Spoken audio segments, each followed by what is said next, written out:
Hi everyone, happy Saturday. Welcome to the 10th, the penultimate, it's way cooler to say penultimate, the penultimate episode of Blades in the Dark, The Faculty, our Roll20 Spotlight programmed show of Blades in the Dark. We are very, very happy to be with you here today. Oh, look at that. Thank you, Roll20, for the host. Thumbs up. Appreciate.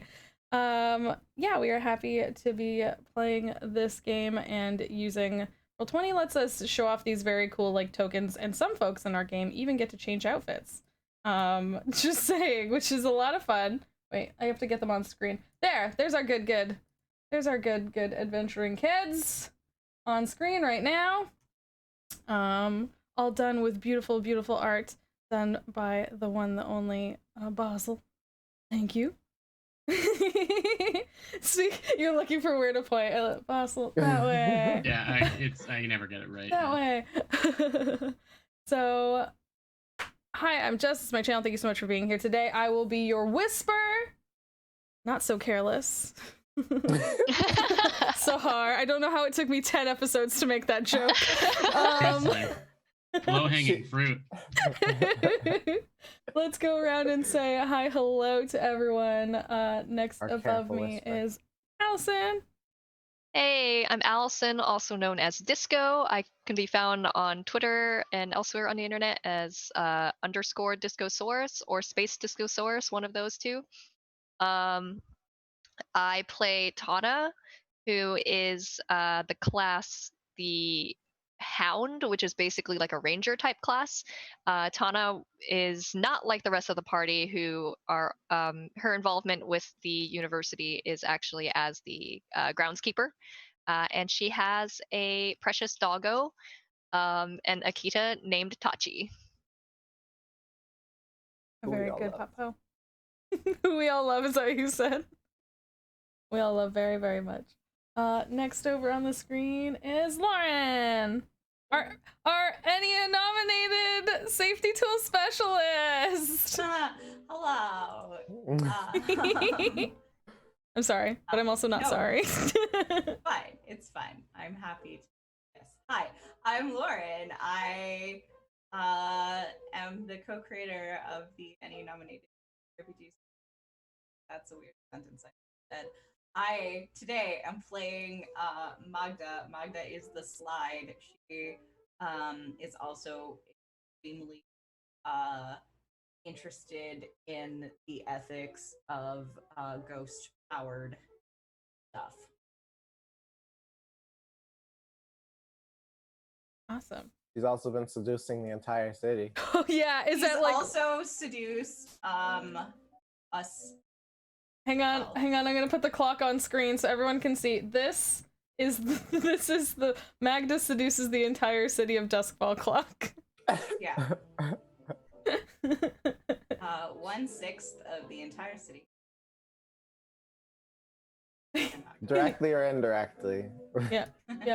We're clumping like-minded individuals together so that if she's able to seduce one type of person, then all types of that person are probably gonna like her too. So it's, we're averaging it out. Time management sake. It would have to be its own entire 12 episode, 11 episode game. Magda seduces Doskvol. Sorry. No, you're fine. It's your turn anyway. Oh. I'm Basil. I play Milan Karada. He's the spider, which is like the planner, conspiratory type character, and that's it. He loves family. He loves his friends. You could say he's found family. He would say. And he, a plug for the Karada fish and chips place. Yeah.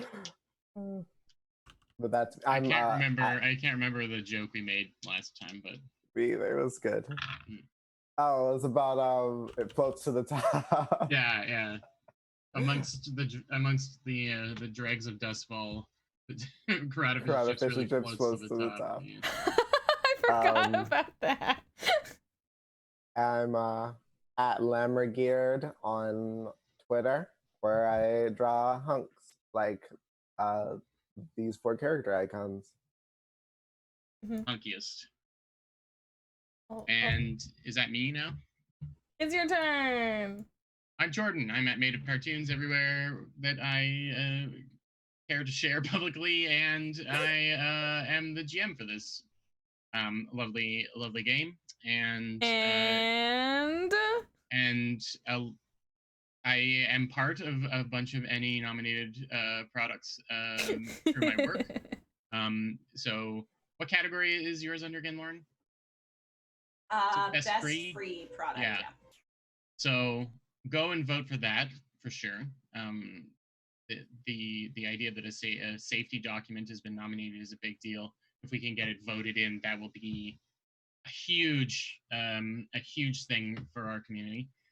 And then there's some other stuff like there's like this Humblewood game and animated spell cards and crap like that. But those things are fun and sparkly and things, and it's great, and I'm proud of them all. But it's very important that safety tools be made available to everyone, and including in some of my upcoming projects at work, we're making sure to include almost the entire document with some of them. So it's that's the big priority for me. But yeah, you can go and vote in the Annies. Lots of great indie stuff, lots of great BIPOC creators in there that deserve our votes as well. So yeah. And this is our penultimate episode. Everything has been building up to this very exciting, thrilling lecture about noodles, which, you know, look at us. Who thought we would be here? Not me. So I think I memed. I think that was a meme. I'm not sure. Last session, we were intending to have the lecture occur, but because preparation and role playing kind of got started taking over the episode, as it sometimes does, and it's not a bad thing, we focused more on getting ready for it. Some new factions came to light, people who were pro talking to ghosts and people who were anti talking to ghosts. It was the return of Hicks Stanfield of the Doskvol Tribune, who wanted free tickets so that he could advertise. He could get a good seat, so he could get some interesting stories for the Tribune. I also wanted photos, and we don't know how that will interact with ghosts, which is not cool. Like, yeah, there's that too. And he was denied, or he bought tickets anyway, so he'll be there perhaps. But there was definitely a less than favorable piece in the newspaper the next couple of days. You met the dean, who presumably you have met before, but we hadn't had on the stream, and Dean Templeton, who showed a surprising amount of support for the project. So the university, at least when it comes to the dean, has your back. You met some members of the Church of the Ecstasy of the Flesh, which is something of the state religion of Doskvol, sort of, in that they have the most power in the city. And their main principle is that they hate their own souls. They hate ghosts so much that they want to find a way to remove their ghosts from their own bodies. And so, obviously, treating ghosts like people is something that the Church, the Ecstasy of the Flesh, has an interest in shutting down.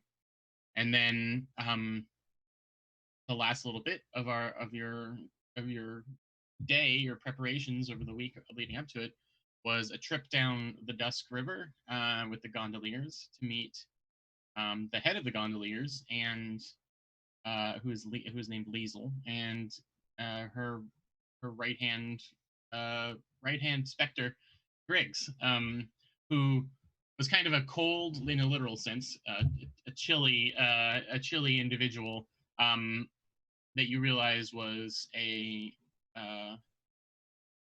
member of the Reconciled organization that wrote you a letter a few sessions, many sessions ago. Our ghost pen pals. They're ghost pen pals, yes. And you learn that the Reconciles are a bunch of ghosts that did not go feral, as they say, didn't become controlled only by their emotions. And he was possessing a body of a former gondolier named Griggs, and consensually possessing the body. And I think that's where we left off. Was sitting in the booth with them. Oh, and there was a visit to the Karada family household, which is always appreciated. And a bunch of Karada kids were recruited to work as bouncers / ushers at the. I get like $20. Yeah. So that's fun. That's going to be interesting for sure. Karada has been touted as the one that made it, the one that got to university and made something of themselves. So the other Karada kids, I guess, are living in his shadow, so to speak. So to speak, yeah. So we're gonna say that we're gonna just pick up on the day of.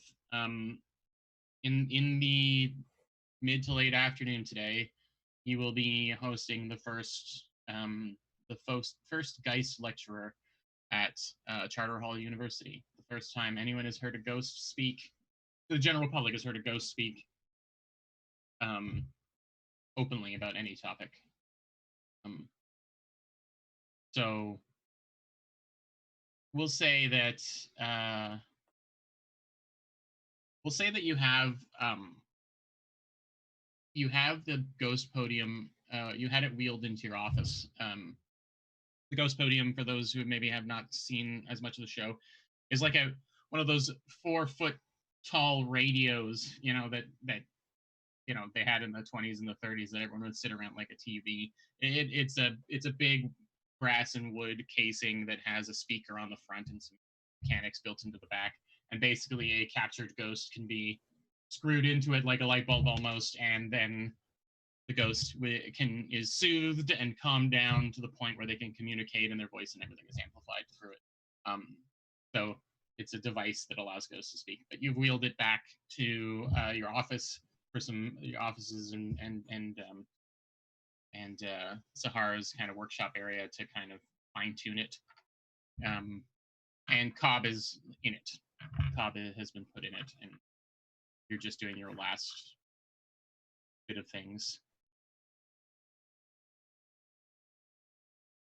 So, what's everyone doing? Cobb is there. You can have his volume turned up if you want or not.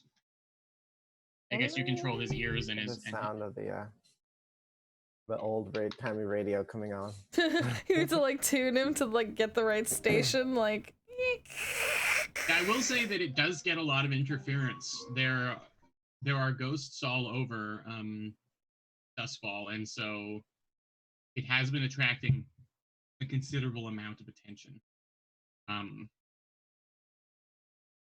Yeah. Soothing piano music provided by Lauren's partner. I feel like we've already confirmed that like Magda Singh talks to the ghosts, so they're probably soothed by nice music. We should probably just have nice music pumped into our like room at all times, just for our own safety. Like, just some of that like soothing atmospheric. Do they have like a record players or phonographs? Were they phonographs back then? Yeah, they've got phonographs. I was gonna say Magda's probably talking to Pritchard, Bob Pritchard, creator of the. How could I forget? And just He's like the backbone of our society. I think she's been like coaching him, like how to give a talk. Because like giving a lecture when you've never given a lecture before, extremely scary. So she's probably been like on his lecture time, and so it's just like, making sure everything's okay and he remembers all of all the points, and like he has cue cards or whatever if he needs. Good.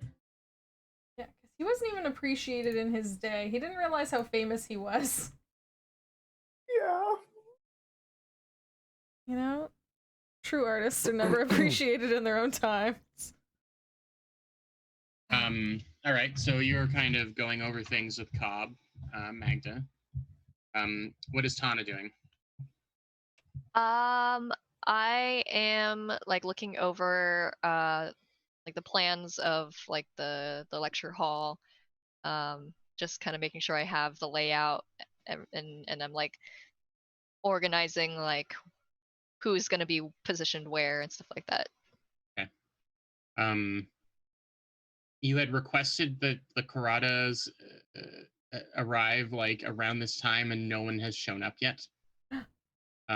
So you're a little nervous because you were hoping to be basically doing a bit of a boot camp with them to make sure that they, you know, knew the importance of what was going on and stuff. But didn't show up for their call time. They didn't. No, there's still a few hours, but yeah, the only Karata that is here is Milan.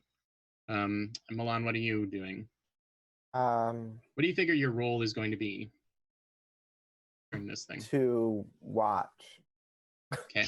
Or to moderate. You'd probably like be a moderator or something. Okay. And if he is a moderator, then he's going over his, like just some papers relating to the invention of the noodle, so that he himself has questions, even though he may or may not get to ask them. So he's just going through papers. He's probably like pacing around. Okay. And Sahar. Have our gondolier / reconciled friends come? Because they said some of them said they were going to show up, didn't they?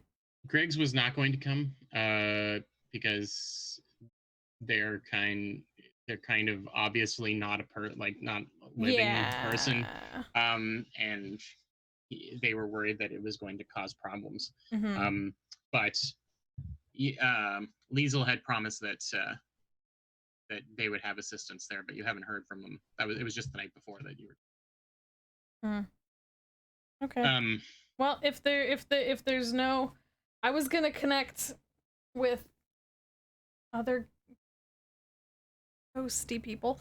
If that's not an option, then I guess I'm just like tinkering to make sure, like last minute checks to make sure everything is good and safe. If you don't want to be at the office, if you want to have gone to talk to them or something, you can do that. No, it's okay. I would probably be like fine tuning the podium and making sure it's safe.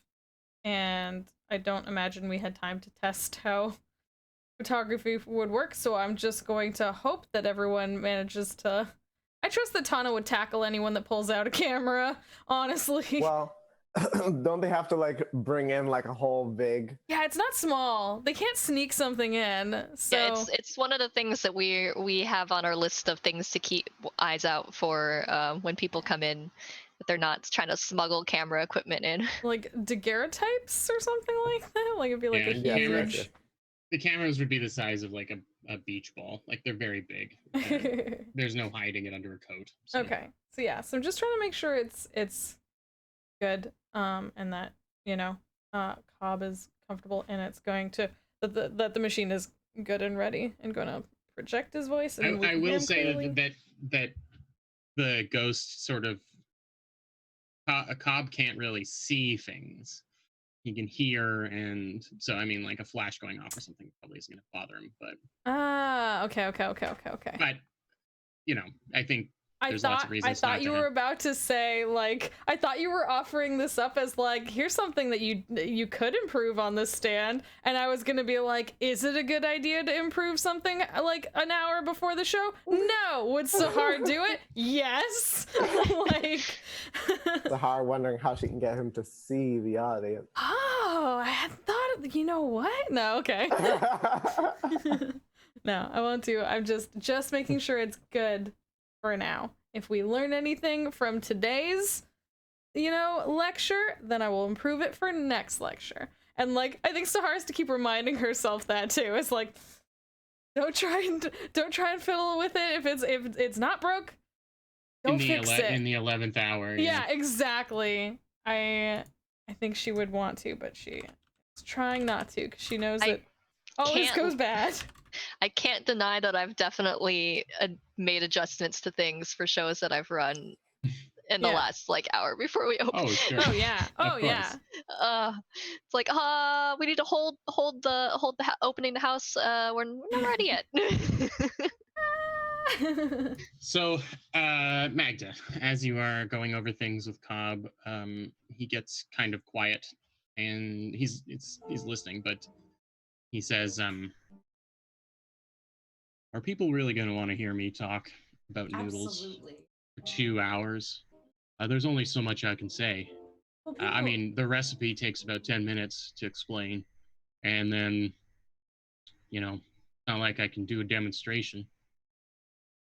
Well, Lon has lots of questions, and people might want to hear about life, and I think it'll be okay. We've done good work. Are people who are attending this thing? Have you sold a lot of tickets? Have we sold a lot of tickets? Yeah, it's sold out for sure. It's it's gonna be a packed audience. Why did I ask that?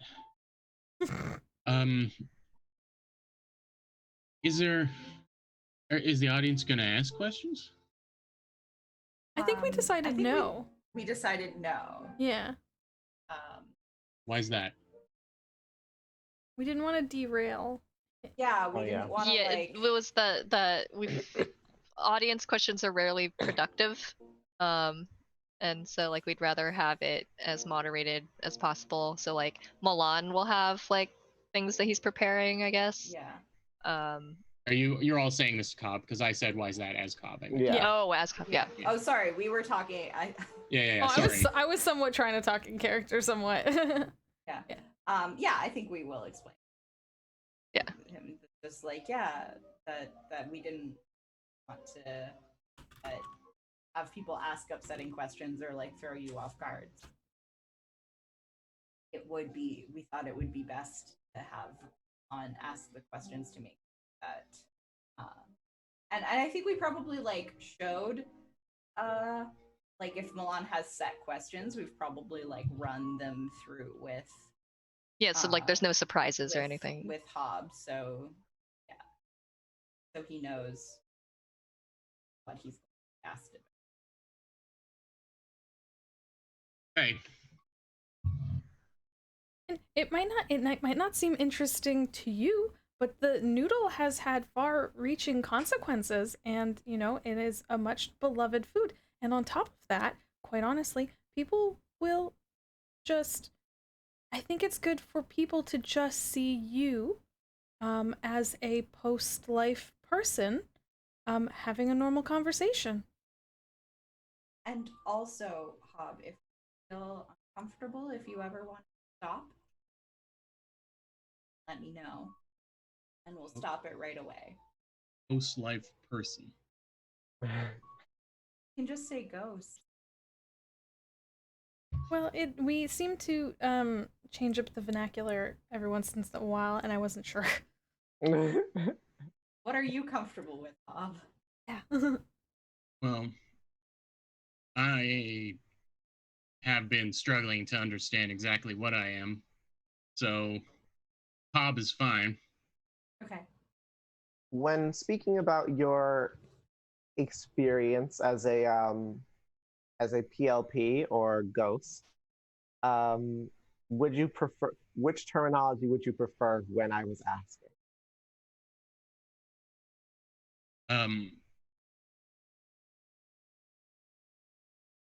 I just refer to me by my name, or I'm a person either way, I guess. So. Understandable. Scribbles out some notes and writes some other ones. I'm not a philosopher or anything. I don't know how to answer these questions. Is it okay if we sometimes call you a ghost? Yes. Okay.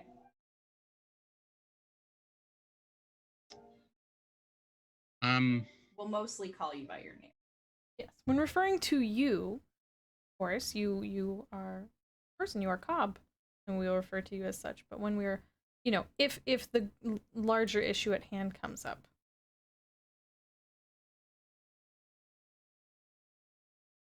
I feel like we should cut off this. Yeah. This is like. Oh my God. I just want to say I'd be fine with some non-noodle questions. What would you like to talk about?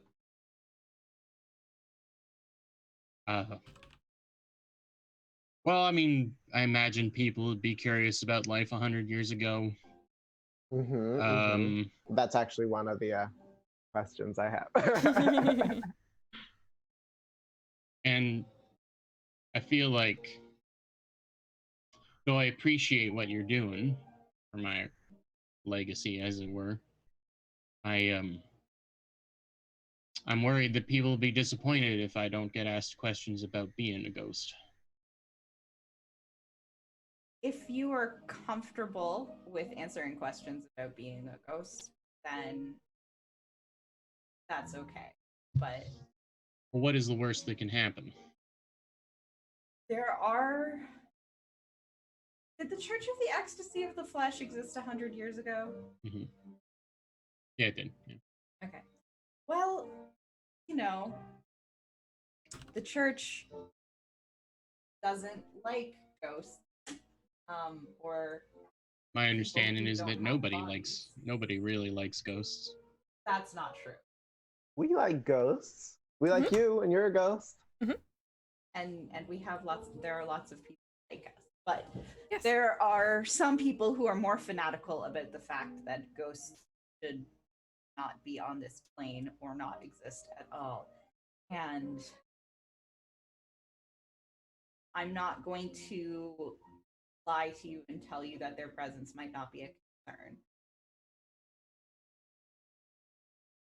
But, which is why I want to make sure that if you're all right talking about your experiences after your death, that we only go as far as what you would like to speak about, and that you are maybe a not so great reaction to some of your. Well, I think if that type of person is going to be in attendance, then it might be even more important to talk about being a ghost. He may think he's just a simple man, but he's quick. Are you saying Are you saying that out loud? Yeah, no, I'm saying that. Right, okay. Milan is not saying that. Right, okay. I didn't think you were, because it's like he's not around. You're saying it like he's not around. No. Okay. Milan would say something like, "You might say you're just a simple man, but you're pretty quick with it, Mr. Pritchard." Well, I had a lot of time. I've been trying to use my time where my mind is quiet right now to think. So. Okay.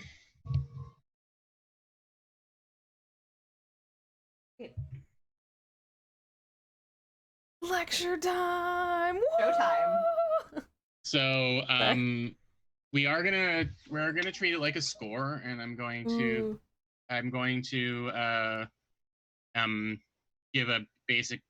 We're gonna work through it like we would with a score, because you've done work on figuring out what's gathering information and that kind of thing. I imagine this is a social. Could be an occult or a social. Engage a supernatural power or negotiate, bargain, or persuade. There is a angle of keeping the audience, keeping people calm and persuading them that this is safe and stuff like that. So it's somewhere in there. What would be, if everything went off without a hitch, what would be what's the ultimate goal for everybody? And you can have personal goals if you want, and then like you can have personal things, and then you can have like what the overall for the group. I mean, obviously the discourse is its own reward, I suppose, but you know. Well, that our goal is to propagate the idea that ghosts are cool. Stay in school. Okay. I'll write that one down. I think making sure that everybody who attends the lecture really unharmed. No riots start or anything. Right. Yeah.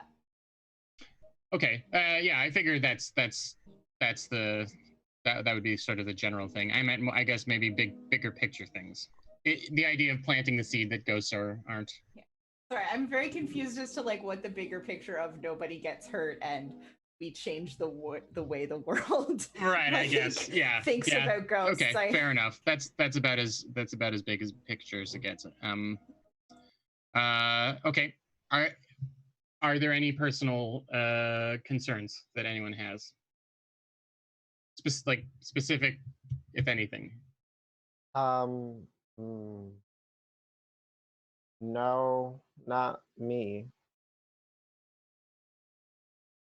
I think the ones Lauren mentioned are the big ones, making sure no one gets hurt, but especially Cobb, because he's the first like person doing this with us and for us, and so I think like definitely want to come out of this.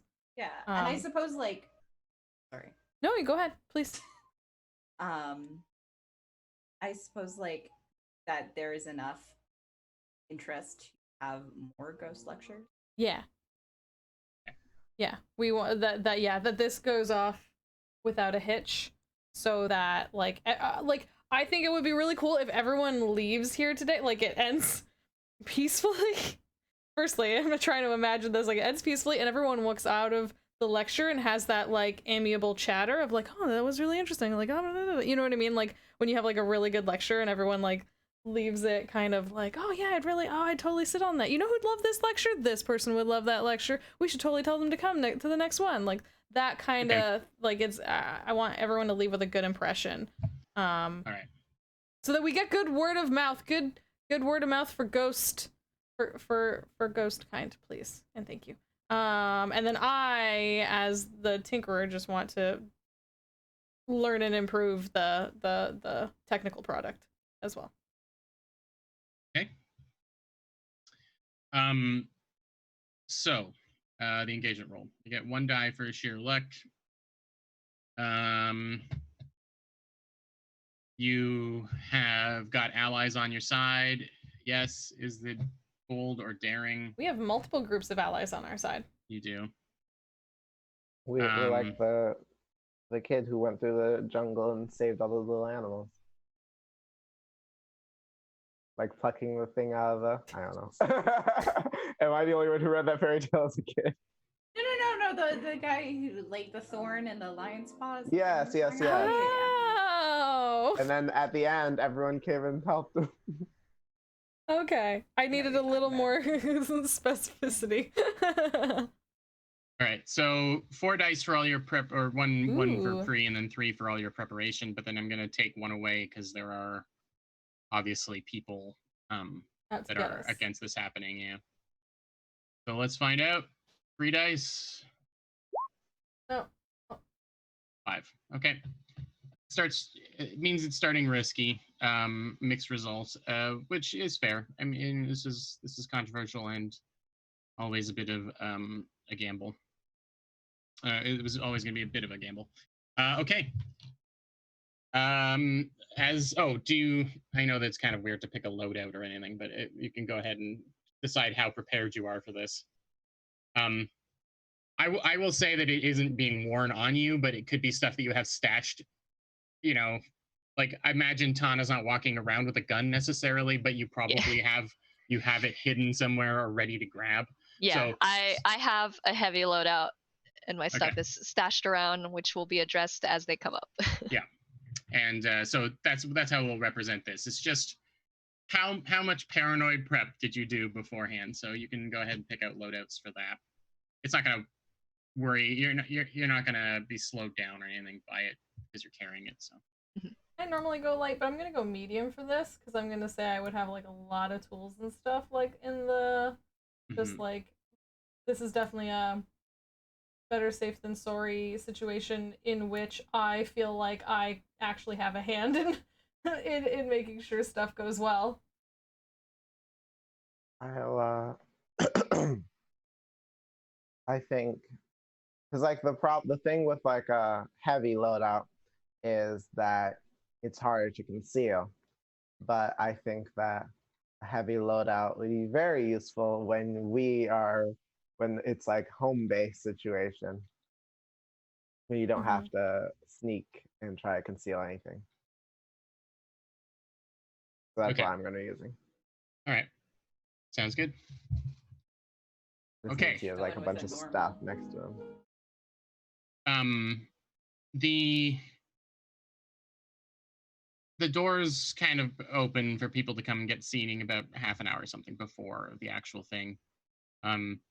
This is something of a social event, so as well. So I imagine you have, drinks and things, or at least some refreshments and stuff set up outside. And so there's about a half an hour before where people are kind of coming in and mingling and that kind of thing. Sahar, you are of course fiddling with you've moved the thing back out, and the device has been out there, but Cobb hasn't been in it since you were talking to him earlier, and you are in the process of hooking him up to the Loading thing. him in.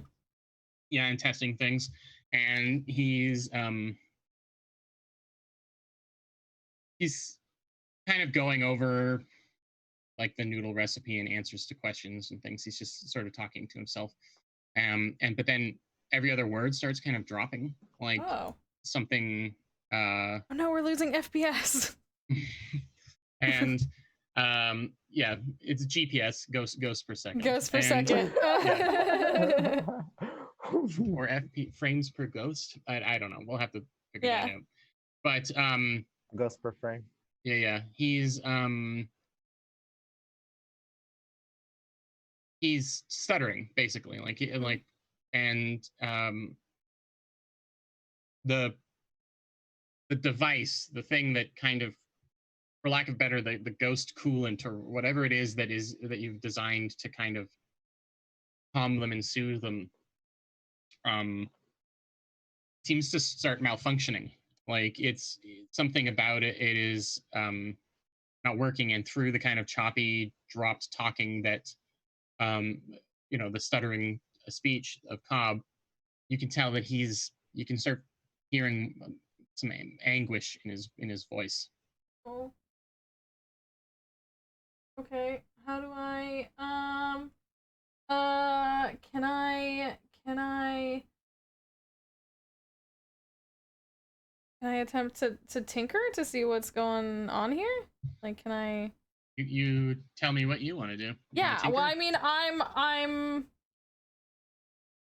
gonna start by like doing an analysis. Like, I'm gonna immediately be like, okay, well, it seems like the problem is here, so I'm gonna like look and then kind of track it back along to see if I can find what the problem is exactly. Sure. Okay, if you're going tinker, it'd be a risky standard roll. Okay. And I can't use. Oh. I'm looking through all my abilities. I'm like, none of them are good for this, right? You can always push yourself to get an extra die. Or I mean, I can offer up a devil's bargain, perhaps. You are the only specialist in this field. Pushing myself is 2 stress, right? Yes. Yep. Okay. Well, and that gives me 1 extra die, right? Risky, standard, 1 extra die.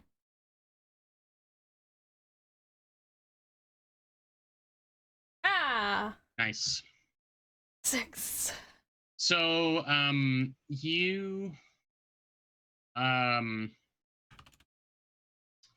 just pull open the compartment and start reaching around inside, and your hand grabs onto something that isn't supposed to be there.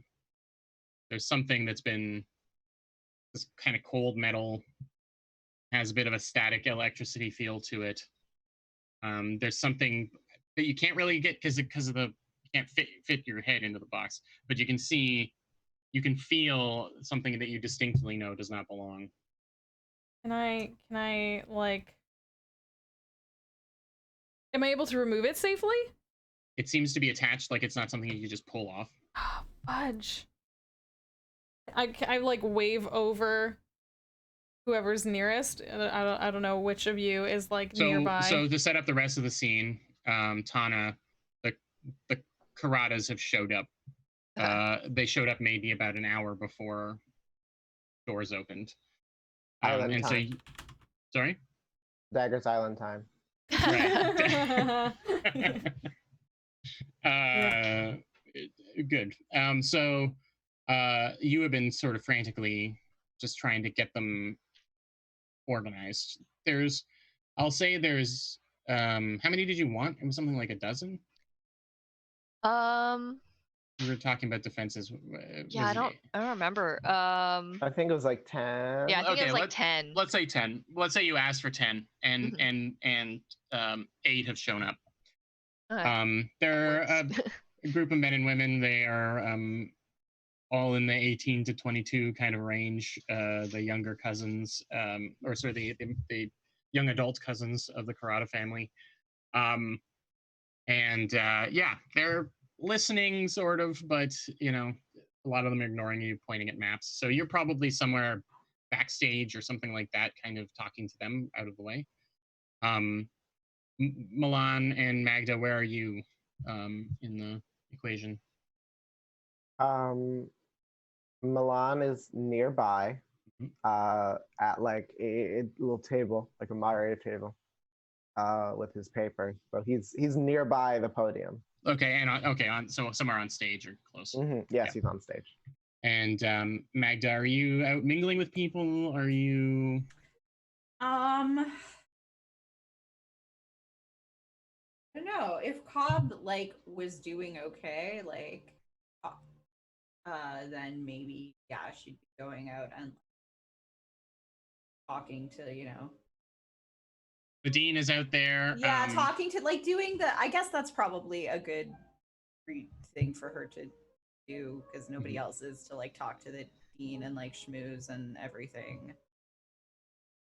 I mean, we all, hang on, I have to switch back to the map to show that we all saw you change into your fancy outfit. So this is only my second fancy, like my like second most fancy outfit. There's a fancier outfit, but this is business fancy. Yeah.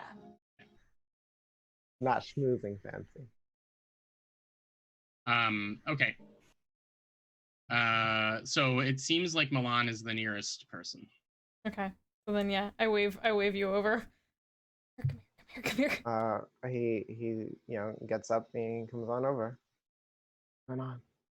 This Cobb is distressed. Something's going on. Someone added. I can't quite take it out, and I like point to the thing in there, and I'm like, this is not supposed to be in here. It's interrupting the coolant that keeps him comfortable. He's going to start becoming distressed. Oh, Jeebs. Are you me? When did that happen? I'm rubbing off on you. Well, I didn't want to cuss.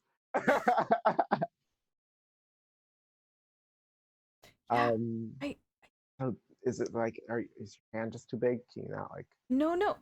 And so there's like a central kind of column that the ghost kind of gets screwed into, and I think like a very narrow cabinet underneath your sink. You know, something is attached on the other side of the column, so you can't see it, but you can feel that it's there, and because you're a tinkerer, Sahar, you know that you didn't put it there. Yeah, but I thought you said like I also. I don't know about taking it off safely. I don't want to damage the equipment because that would also just interrupt it entirely. What do you need me to do? Someone did this. This is not mine. This is not. We checked this not too long ago. Who's been in here? Who has been in here? Want me to go investigate? I guess so. I guess if you can. Is there anything you can? Is there anything I'm no tinker. I know you were good at assisting though, aren't you? You're like yes, I'm excellent at assisting. Okay. So well, maybe if you need some help. Okay, maybe if I perhaps his foresight. Yeah, I'm wondering if Milan can help me, like, because neither of us can quite see it, but maybe it's that sort of thing that like we can both get like a little bit of. For this, Milan brought a little reflective device. Ooh, like a little mirror on a stick. Have you been really worried about how like your hair being combed or something, and you brought the mirror to kind of. This is his first time presenting in front of an audience this big. It just so happens that he has like a selfie stick equivalent of a mirror, and so he just go like. Okay. Just like set it back there for her to see. Can he help me find it so that I can try and determine how to best? What kind of roll? What kind of roll are you making? Me? You're trying to remove it, or are you just another? Should I put that as one of my items? No, I'm gonna say it doesn't take up a whole item slot. I mean, I'm gonna say I have tinkering tools on me. I'm checking that off because I fully like do the thing where I like take out what looks like just like a round, like it looks almost like a burrito, and then I do the thing where you like flick it and it unrolls and it's just full of tools, like all those tiny tools and stuff like that. And I now I'm like putting my hair back and I like have a little like thing on my head to like, and then I'm getting ready to go in like we're going diving or something. Like I'm getting super ready for this. Well, I'm like... Okay. And I want to try and from my initial analysis, it just seemed like it was just interrupting, right? Yeah, that's what you figure is happening. Okay. Can I try and see if there's a way? I want to try and remove it, but I'm going to do so in a way where like I'm going to try and like test it where to see if moving it causes the tube of coolant to completely remove, I'll stop. Like I Okay. Well, it's another risky standard roll with the tinker roll if you're going to do that. Okay. You can change it to a control limited to test it. It may not come off all the way on a success, but it will also not be as disastrous a result if it goes bad. Okay. You want to do that? You'll get a bonus die for Milan helping you. But risky standard means you might be able to pop it right off, but there's also a chance that it'll be really there'll be some kind of consequence. But if you fail a controlled roll, you can retreat without too much of a problem and try something else. Can I take Cobb out and put him in the Pokeball equivalent, the standby? Can I be like, hey Cobb, I just need to put you in the non-podium for a second? When you attempt to do that, oh no! There is because of the dampening field or whatever it is that's causing this, you can you know you're gonna get hurt if you touch. I try and touch Cobb right now. Yeah. Fudge. Okay. I mean, Do you and Milan want to think about it? I can hop. Yeah, hop over to the other two. Okay.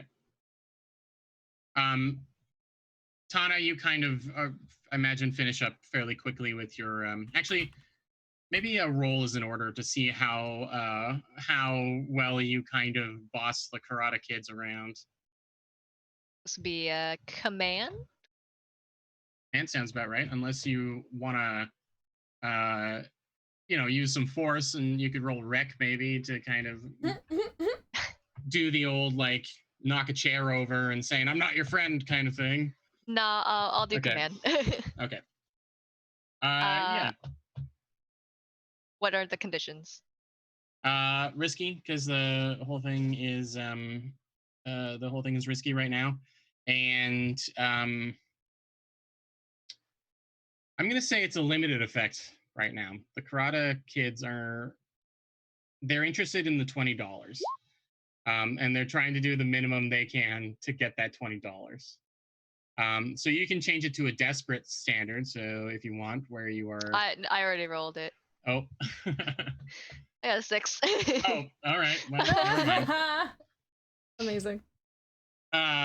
There is like a sigh from the oldest, and they like nudge the next one in line, and they all kind of just stand at alert as best they can. And he says, he says, fine. Where do you want us all? Do we take our positions now? Yeah, I put them wherever I mapped them out. So like it'd be like any entrance, and any like junctions within the aisles where people would go, like, Sure. to filter through. And we don't take the knives out until things go bad, right? You will wait for my command. Okay. No one else is allowed to tell us to take the knives out. No. Okay. All right. And they all start heading off to their positions, two on either side of the door that will allow people inside, on either side of the stage, just spread out everywhere. There's only one entrance into this, which is against fire code, I guess, but it doesn't matter. Doskvol has bigger problems. So it's got basically just one entrance in, which is a big double door into the auditorium.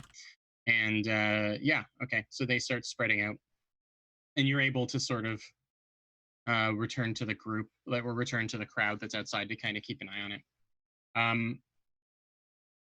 Magda, you're scanning the crowd. You've just finished maybe a pleasant conversation with the dean, where she's congratulated you again on all the hard work. And you start recognizing some faces that you're maybe less than happy to see. Hick Stanfield is obviously here.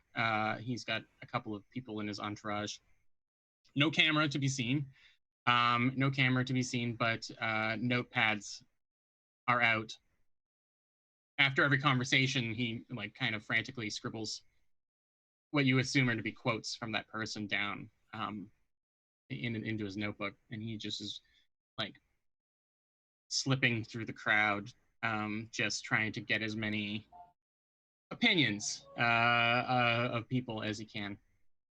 Someone you weren't expecting to see is the head researcher from Doskvol Academy, Arlen Karstus, who you've had a run-in with before. So she's here by herself, but she is, the dean actually goes over to speak to her after speaking with you, and that's how your attention is drawn to her. And the dean shakes her hand, and they kind of have a hushed conversation over some tea. Is there anyone else that you're on the lookout right now for? Yeah, I think I just want to like do a general vibe check in the lobby, and like make sure that there is somebody like who is, I don't know, like handing out anti-ghost religious tracts or like obviously there to like cause trouble. Okay, what would you like to roll to do that?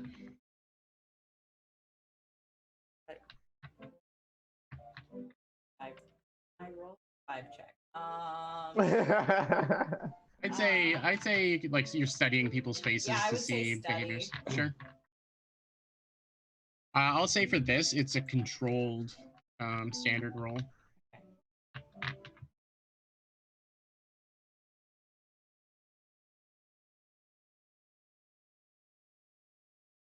Can I get a bonus dice for knowing when somebody's lying to me? Or is that like added into? You know what? I'll make it a controlled great result because of that. If this goes well, it'll go really, really well. Yeah, let's just do it. Let's just roll the dice. I do it. A 6. We are on it. Everything's going so well.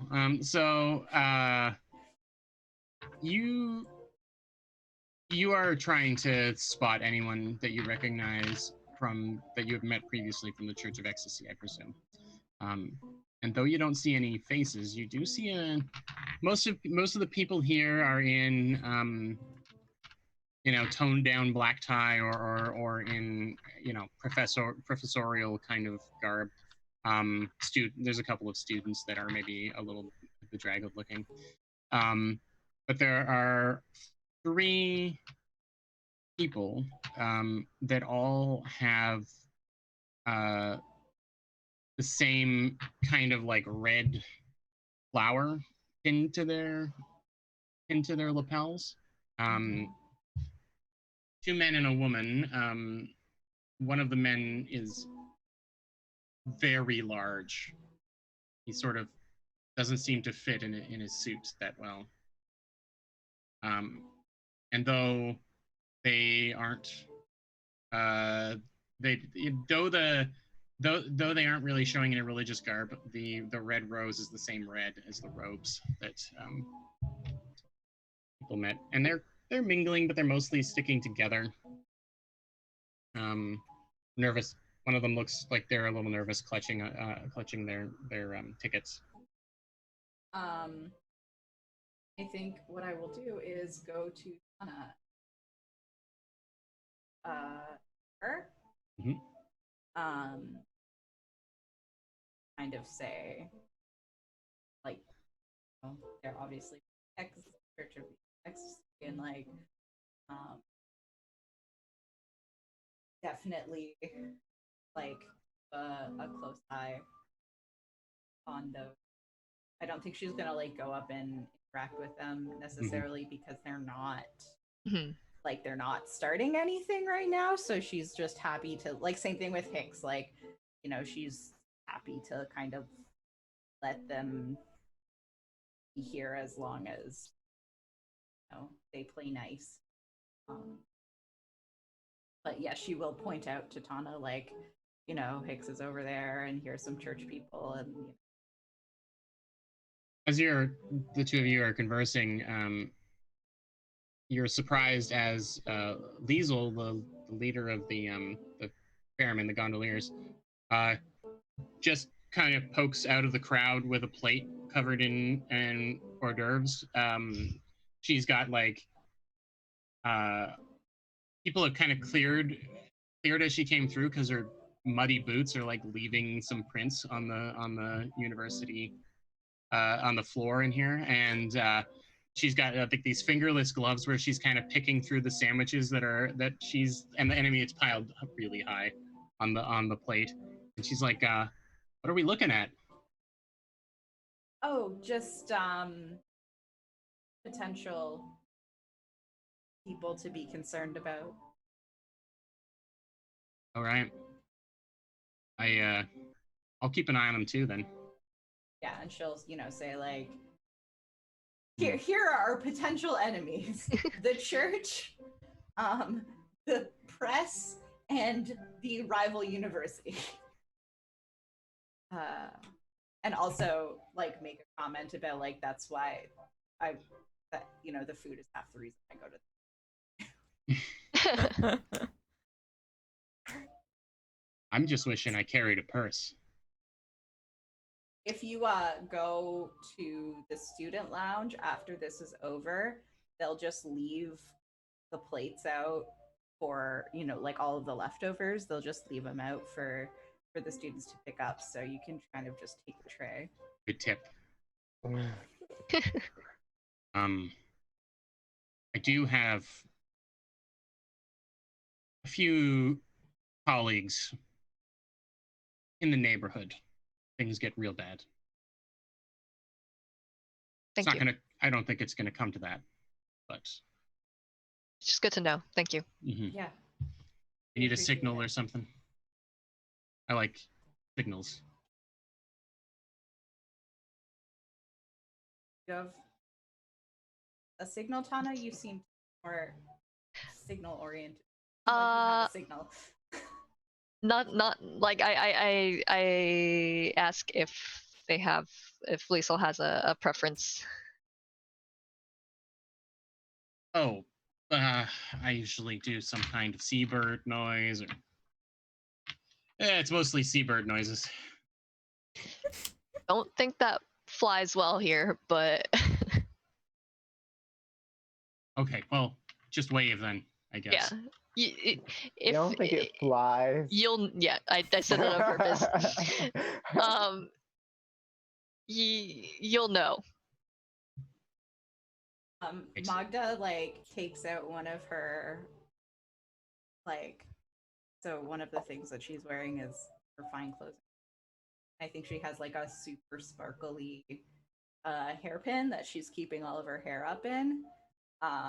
She's I'll flash it in the direction of light, kind of shows where she can kind of a light signal. Okay, I'll call on them then if there's an issue. And she makes, even though her plate isn't nearly empty, she makes another pass by where the food is. But then you can see her kind of lingering around the Church of Ecstasy. Seems like that might be her biggest concern. She's much stronger looking than Hicks Danfield is, who is a real dandy, and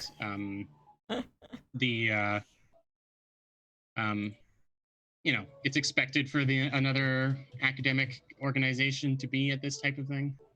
Yeah. Yes, Hicks Dandyfield. That's what the other rags that make fun of him call him all the time. And so she lingers around.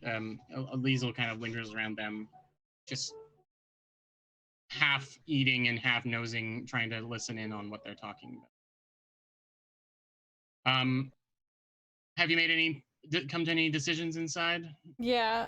I think how this looks is that, like I said, Sahar looked to see if she could remove Cobb safely, and seeing that she couldn't do that safely makes her more nervous, and I think she maybe leans in to start fiddling with it, and then is like, no. I'm not, it just seems really, I think maybe we should do this a little more cautiously. I'm just a little bit nervous. I don't want to hurt him, and the fact that I can't take him out safely right now concerns me.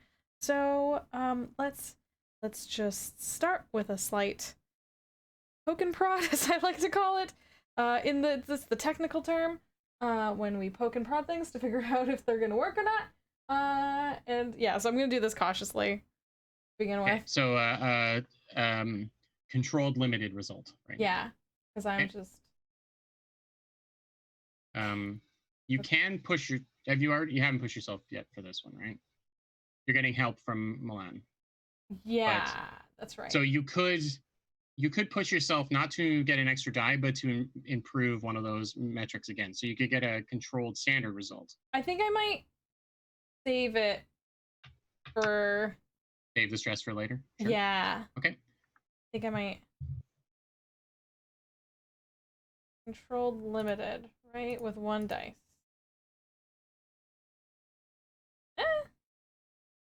So, you can, what you learn is it's a really strong magnet. It's like an incredibly strong, like rare earth magnet. That's what's connecting to it. And that on its own is enough to disrupt the electroplasmic energy. But then there's some kind of other thing going on. And you think that if you can just, and it's going to be brute strength. It's not going to be tinkering that's going to do it, but you need to wedge something in and just pop it off. Okay. And if I can do that, he'll be okay. Okay. Yes. Okay. You have to reverse the polarity of the neutron field. I don't like this. All right. You gotta science the shit out of this. Does it need finesse or strength? Like, can I, like, do I look at Milan and like go like, sorry, are you really good at like hitting stuff? Because he looks down at himself. I feel like the answer is no. Wrists. Not really. Okay. Can we go get Tana? Because I think this might need percussive maintenance. I would probably allow finesse, but it'll be a little harder to do. But he like backs up, he like crawls backwards, and he scrambles up to go get Tana. Yeah, let's go get Tana. He's like, yeah. Yeah, right now the double doors. Right now the double doors are closed because it's about 10 minutes before people are going to get let in, and yeah, so the door creaks open and it's like Scooby-Doo style. Sahara and Milan poke their heads out, like one above the other, cartoon. And I'm like standing there like analyzing every person that's in the crowd and everything, and then like, what? We need help. There's a problem inside. Okay. I imagine that I have Tachi like outside monitoring people. And so like I do my little mind link to Tachi, like, let me know if something goes on. And then I slip in and what do you need? Okay. Someone has messed with the podium. I've analyzed it and discovered the fact that it can be removed with one big smack. If you could, I'd really just, neither I nor Milan seem like it needs a bit of precision. If I kind of like set it up for you, can you just hit it?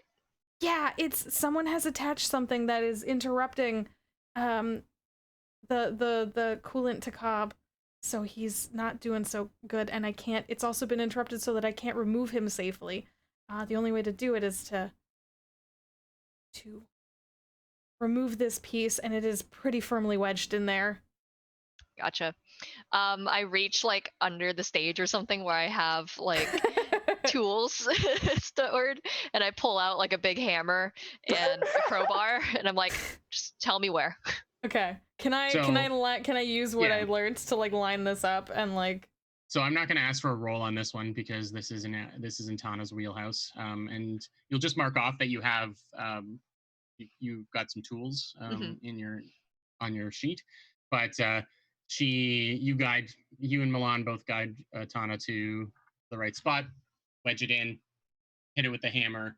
There is the sound of it kind of something falling off, heavy falling off, and sort of spinning and then clamping down again to the metal base on this because of the magnet. But the whole thing kind of crackles and then stabilizes, and you hear Cobb say, "Whoa, what in the hells was that?" I'm so sorry. It seems like someone put something to interrupt the podium. But we've removed it now. You should be okay, and I will not leave this. I will not leave your side. Oh, it's good. I think I was getting a little comfy. We want you to be comfy. That's the whole point. We want you to be comfortable, though. But if I'm going to speak to this, then it's probably best that I have my memory refreshed of what it's like. Oof. Okay. All right. Well, thank you for understanding. Anna, thank you so much. I'm gonna stay here with Cobb. That's okay with everyone. I stashed my tools back under the stage where I had them, and then I head back out. Okay. The time has come to start letting people in. Sahara, you managed to just drag the device, the little disruptor. You kind of just grab onto it and pull it across the metal until it comes to the edge of the case, and you just pop it out so you can get it far away or put it in a bag or whatever you're doing. Yeah, I'll like wrap it up in something and then put it like, so hopefully it can't attach to anything else if I have like something to like put it in. And the crowd starts spilling in as the door opens up. There's a lot of enthusiastic murmuring happening as you're listening in to the conversations that are happening as they go by. A lot of people stop to, a fair number of people stop to, shake your hand, Magda, and anyone else. I mean, I'm assuming all of you are standing outside as people are coming in. No, I'm staying with No, stage. you're staying on stage. Okay, I'm Milan, staying. are you out there? I'm not leaving.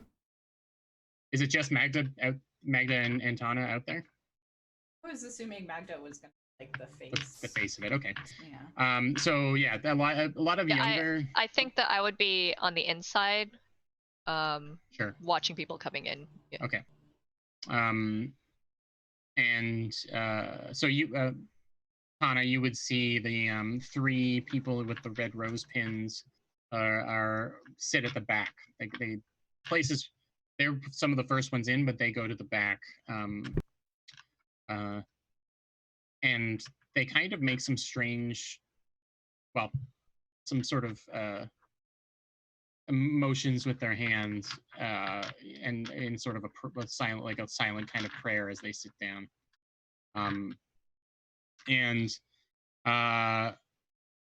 Magda, you're getting a lot of praise from a lot of young folks, students, some of your own students, which are very excited, that have been sort of involved in your research and things. One of them gives you a big hug. Says, "Today it's finally happening. We're starting a real change," and things like that. And there's also kind of some stodgy older professors that don't even really acknowledge you as they go by, just because they're here to watch you screw up. Mm-hmm. And yeah, Hicks is one of the last people to come in, and he stops. So are you ready? Lecture is about to start, Mr. Field. Whole world is watching. I love standoffish Magda. Now, Magda, I'm just here to congratulate you. That's all. I'm excited. I'm as excited as you are.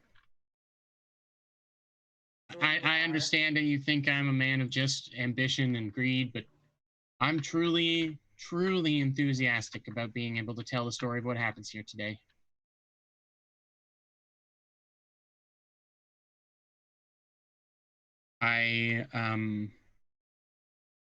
I'd like to think that I and the Tribune have a vested interest in positive change in Doskvol. Do you think ghosts are people? I think that ghosts are dangerous, but I'm hoping that you prove otherwise. I think that they used to be.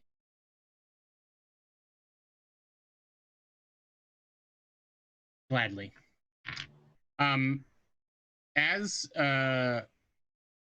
As he's going in, he's got 2 people with him, but a third person kind of comes running up from somewhere, like down a hallway alongside the auditorium, they come over and they are kind of like it's like a younger woman. She's got like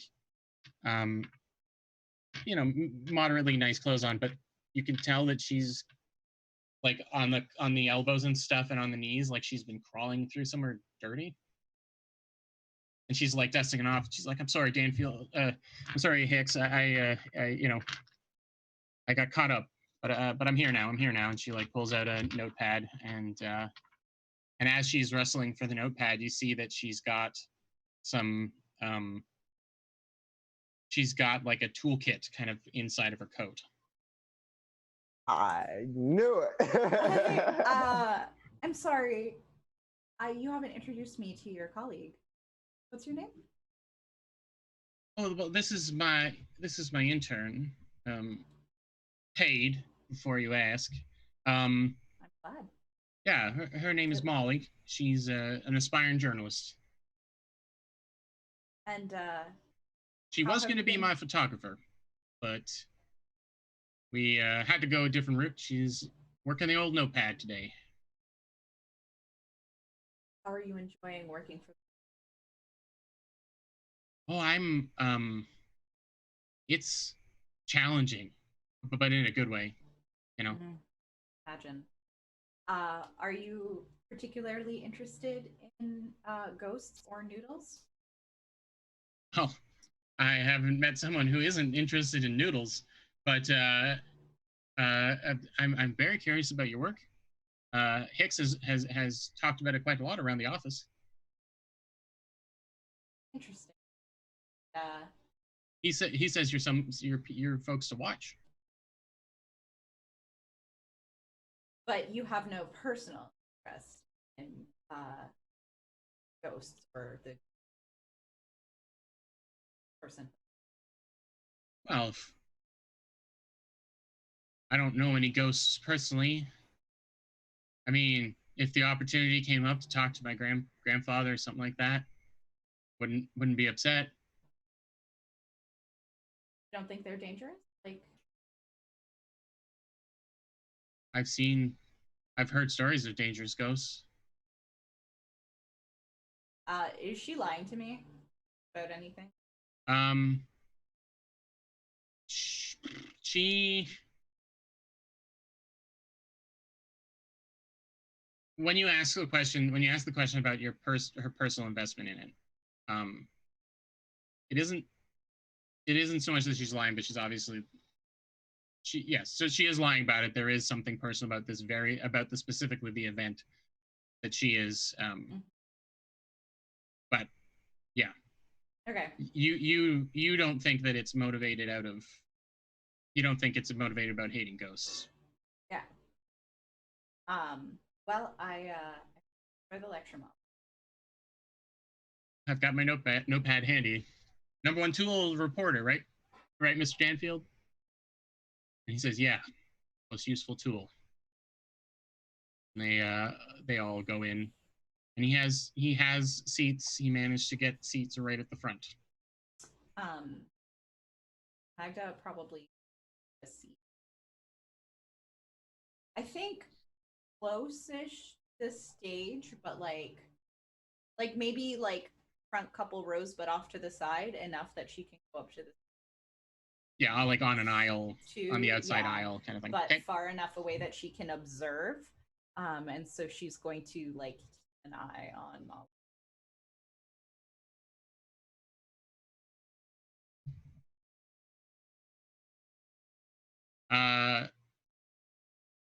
The lights dim, and well, I mean, I guess there probably would be a huge dramatic flair to all of this. It is just a university lecture, but the we got the AV team to yeah. The audience is darkened, and the stage is the focus, and there's just kind of to recruit one member of the band to play as a drum roll.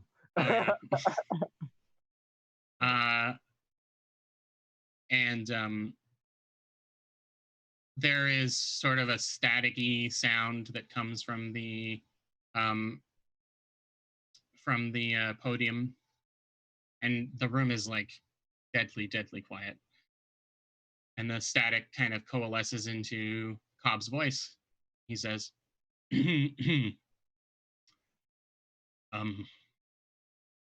my name is Cobb Pritchard.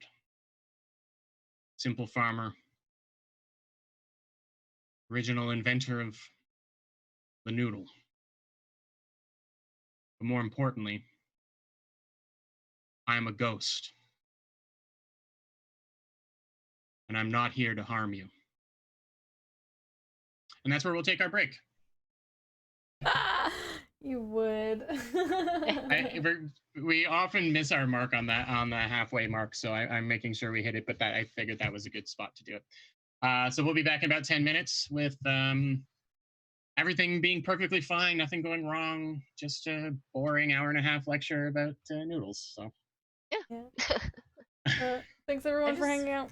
Go ahead. I want to say that we have all rolled 6s so far. I know. And I'm like impressed with us but terrified. Yeah, that makes me so nervous. You know what it feels like? It's like Fiasco, right? When all of the good result cards have run out, and now there's only going to be bad results. I'm like, oh, there's only bad stuff to come. I can feel it. I'm so nervous. Oh god. Anyways, we're gonna go take a break. Y'all should too. Don't forget to hydrate, do a stretch, take care, and we'll be back in a few. See you soon. Thanks so much for hanging out. Finger guns.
And we're back. I hope you had a good break. It's time for some Noodle Lectures.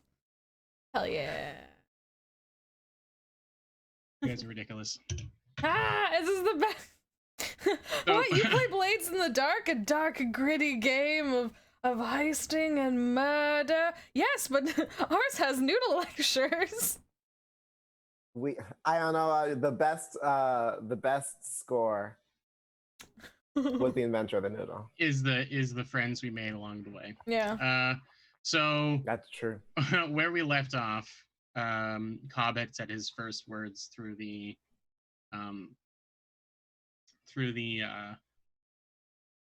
device, and a low murmur goes across the crowd. Tana, from where you're standing, you can see the three members of the presumably of the Church of Ecstasy shift uncomfortably. Some people lean forward, grabbing onto the back of the bench in front of them to like just peer closer.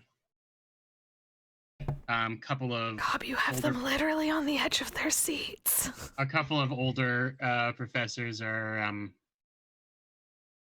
they're like squinting in disbelief, kind of thing. And Hicks Danfield is sitting up at the front, and you can see his leg.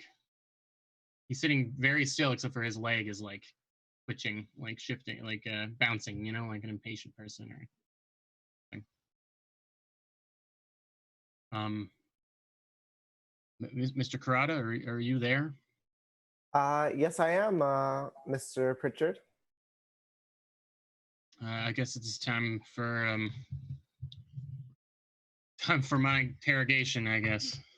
I don't think of it that way. We're just, this is like an interview. Fire away. All right. So Cobb, Mr. Pritchard. You can call me Cobb. So Cobb, what was life like for you in Doskvol 100 years ago?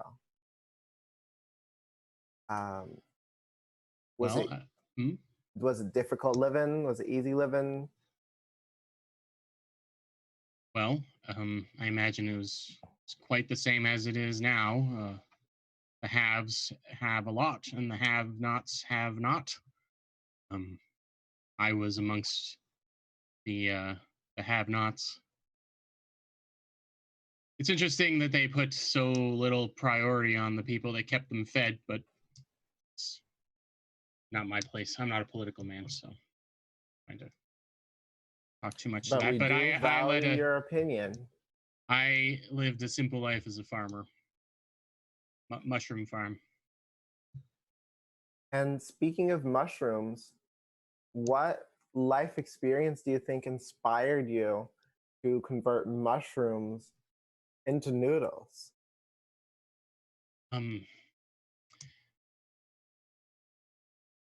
Necessity is the mother of invention, as they say. And as much as I can, of noodles. Yes. And as much as I enjoyed the work, I definitely, as I imagine many, gotten sick of eating mushrooms day in and day out in the form that they're in. So my wife and I started trying to figure out just something different, change the texture, make them more not mushroom. I wish it was more complicated than that. I know that you have touted me as some kind of culinary expert, but it really came down to just not wanting to eat those goddamn mushrooms anymore. What was your wife's name? Marigold. Lovely name. Mary to her friends.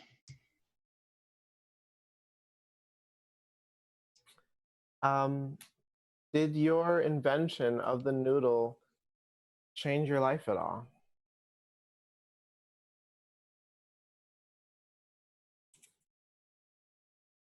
No.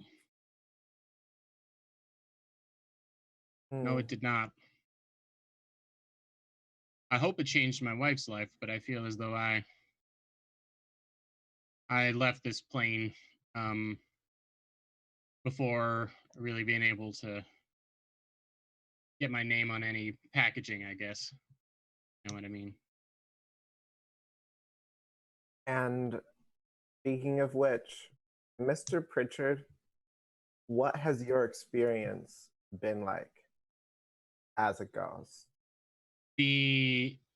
So while these first questions have been asked,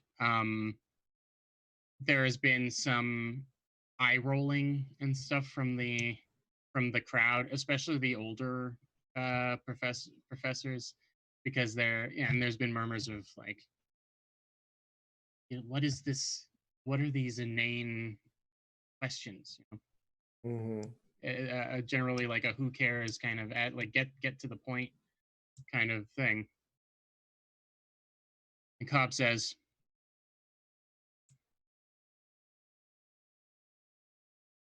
until I was awoken from whatever was happening to me, I had no real idea of what or where or who I was. I just knew, all I knew was guilt and fear and anger. And they consumed my every thought, if you could say that I had thoughts at all. To be a ghost is to be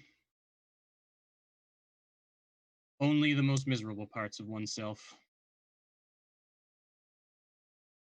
I think I can speak for all of my colleagues when I say that we're glad to have aided in some way. And speaking of which, do you think that our work with the containment and with the Ghost Podium has benefited that experience of yours?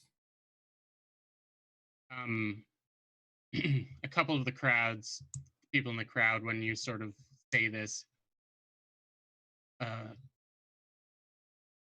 going to say, Magda, you hear two people sitting behind you, and says, getting this poor man to speak about their agenda is so classless and things. And he says, I cannot say that this is an improvement over my life before I passed.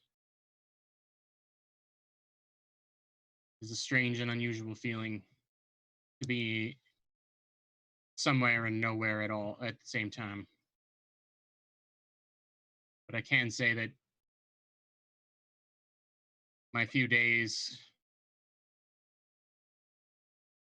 in this gadget and with all of you have certainly been the best ones in recent memory.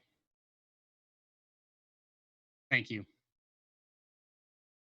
I have to hope that if all ghosts feel the way that I do, then surely this device would benefit them. That answered my next question without even having to ask. Do you have a message that you'd like to pass to those gathered around us about your experiences as a ghost and what you think that means?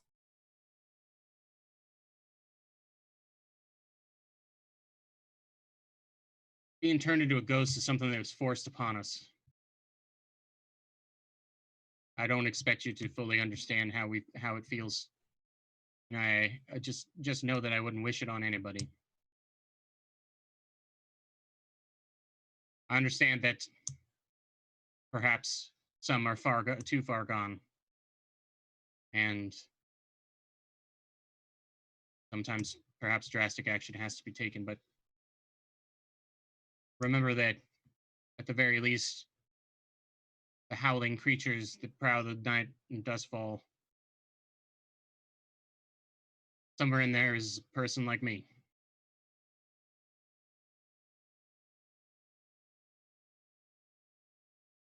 That's it. Thank you, Mr. Pritchard. That was all of my questions. So at the front, Tana, you can, and I guess Magda, if you've got Hicks within your vision, you can see that his leg has been shaking more and more nervously, anxiously, and he has sort of grabbed, not too roughly, but he's like grabbed onto Molly's arm and like leaned in to ask her something. She's sitting right beside him. And you can kind of see her shrug, like apologetically.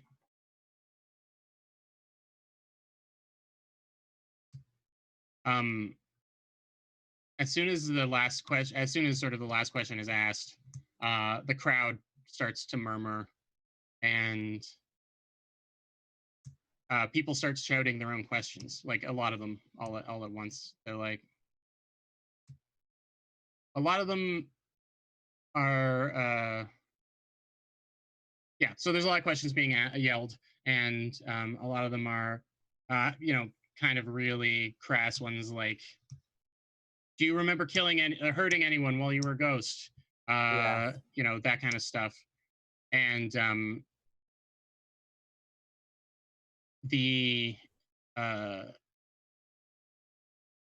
lot of the crowd starts to get agitated, and then Hicks stands up and says, "What makes you think that we can just trust you? What am I going to tell the people who read my newspaper that now we just trust ghosts because they're people? You run this city ragged."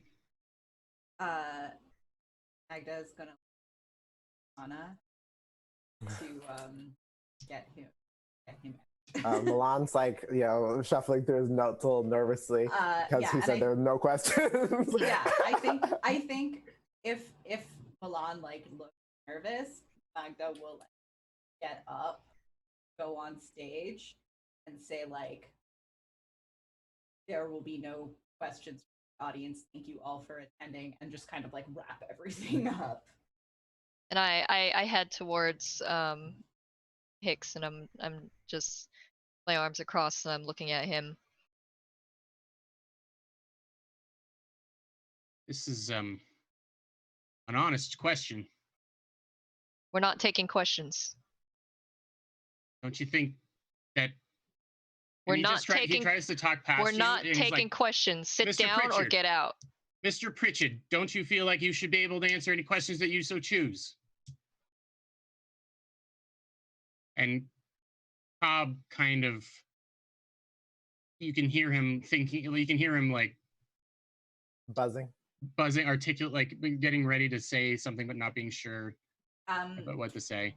Magda will like Cobb in a little. Not comfortable. You don't have to say.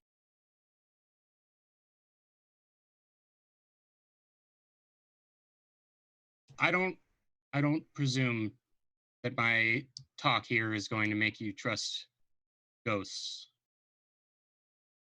When I was alive, I didn't trust them either. And honestly, if I had met my ghost, if it were possible for the living version of me to meet the ghost version of me, then I would have been terrified of myself as well. I just ask that you don't misrepresent me in your newspaper. I'll speak again. You have to understand this is very new. But I'll speak again. Thank you. This is the first part in a lecture series. Milan says to the audience. We, as you may have read, did not want to overwhelm our guest, our Geist, our, with You hear from somewhere in the back. Sponsored by Laudius Welker. our guest, sponsored by Laudius Welker, esteemed collector. He sort of like says through his teeth. Our esteemed collector, who made it all possible. We didn't want to overwhelm our guest, and that was why this time we were not posting questions. Our intention was to open the conversation about ghosts, because it wasn't a conversation before. We didn't think we were gonna change any minds all of a sudden, but we hoped we'd open some. There is like some mild applause, mostly enthusiastic students, and people start to get up and head out. There's a lot of people. There's like 100 people in here, and as Tana, you're kind of like maybe dragging Hicks towards the door. He says, he wants to talk. I'd like to interview him. You can be there. I don't understand why you don't want. And I'm not even saying anything. I'm just like pushing him towards the door. I think Magda will like be Donna. Okay. And say, looked awful nervous during the lecture. Were you scared? Of course I was scared. Don't you think it's reasonable to be a little scared, considering what you've been doing? Is he lying? No. Why does I'm assuming Molly is not with them right now. Yeah, I was gonna... They're like trailing behind. Why does Molly have tools? Oh, she was she had to hang back to she does a little bit of repairing on one of the presses. That's why she looked a little grubby, and she came right from the office. This is a lie, yes. It is a lie, yeah. Seemed like you were expecting something to happen at this lecture that didn't happen. You were quite upset with Molly about it. Mr. Danfield, I have no problem with questions, but they have to be done in good. Are you? I don't even know how to answer that question. I'm just a member of the press who wants to get the word out about the amazing miracles you're performing here. What it's. Oh, go ahead. As I'm like pushing him, I like pull back a little bit and I whisper, "We found your little handiwork, by the way." And then I push him back again and I just give him a little double tap on the back and push him out the door. Something bad is going to happen. Maybe not today. Maybe you got lucky this time. Something's bad is going to happen by doing this. Is that a threat, Mr. Danfield? No, it's just inevitable when you're dealing with creatures like this. Something bad will happen if you cause bad things to happen. It's true, but you can just not do that. He simply do not. He kind of sneers, and as he's going out, he says, "They got lucky this time, folks. They got lucky this time, but when things inevitably go wrong, Doskvol Tribune's going to report on every part of it. You'll see. You mess with ghosts, you get nothing but trouble." And he just like grabs his coat from there's a rack or something, and grabs like a drink of champagne and chucks it back, and just like stumbles out the door. Back in the room, about half of the people have drained out. and the three people with the red rose lapels are still sitting in their seats. Oh. And Sahar, you start getting a sense of, you start feeling unease. Like, Do I feel like, go ahead. The presence of a ghost provides you with a certain feeling. Mm-hmm. But then there's also your feeling, it's hard to explain, but it's whatever the opposite of that is. Do I feel like attuning would tell me more? Like, do I feel like... Yeah. Can I do that? Sure. Just like squint my eyes at these folks and like concentrate real hard with my weird ghost brain. Standard? Risky? Yeah, risky standard. Standard? Delta Bravo. 5. So you attune to the ghost field, and the aura around Cobb is different than anything that you've ever seen in the field before. He's definitely electroplasmic energies, but stable instead of crackling and kind of. Mm-hmm. Often ghosts and specters appear like thunderclouds, you know, like rolling clouds of like dangerous lightning. But he's more contained, more like one of those what are they called? The balls where you touch to the end and the lightning. Like a out. Tesla? Yeah, not a Tesla coil, but yeah, you know what I'm talking about. Yes, those sparky balls that you touch. Yeah. And Yes, like, yes. what are they called? They have a specific name, but I don't remember what it is. Okay. So it's contained and so it's like visibly still like a thing, but it's contained and safe. It's like, definitely Plasma, ghost, but plasma globe. plasma globes. Yeah, okay. Oh, okay. And then the further you get away from Cobb, the chaos and energy of the ghost field returns more to its what you would expect. And as your eyes kind of glow blue, and you gaze into the ghost field, you can see some of them flitting around here. But then when you look over to the three sitting at the back, as the last of the people leave the room, it's like a vacuum of anti-ghost field around them, basically. Like ghosts are the ghost field is specifically bending around them, like light through a prism. I don't like that at all. Do I see our kind gondolier friends anywhere nearby? You see Liesel, and she's standing in the doorway as the last people pass past her, and she's looking at them in the same way. Yeah. Okay. So I look over at Liesel, and then I look over at them, and then I try and put on my best, university airs, and I'm sorry, the lecture is done. You will have to leave now, please and thank you. The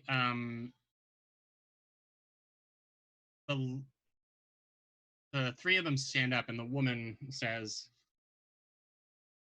"We still have things we need to do." I mean, you can do whatever that is elsewhere. You definitely don't need to do it here. So... At this point, Tana, are you also in the room? I could say maybe you come into the room and close the door. Yeah, I think because like we've got Dan filled out, so like I've come back in and I see the Sahar with the I think church members. Magda just wants to make everybody okay. Yeah. Yeah, so, you both kind of maybe step in, close the door behind you, and see this standoff scene with Sahar and Milan on the stage, and the three at the back who have stood up. So I approach, and then I say, "Did you need assistance getting out?" We know where the exit is. Then. But we're more interested in showing your friend the exit. I'd say the show is over. All audience members must leave. Please do so of your own accord. Otherwise, A really large large guy starts cracking his knuckles.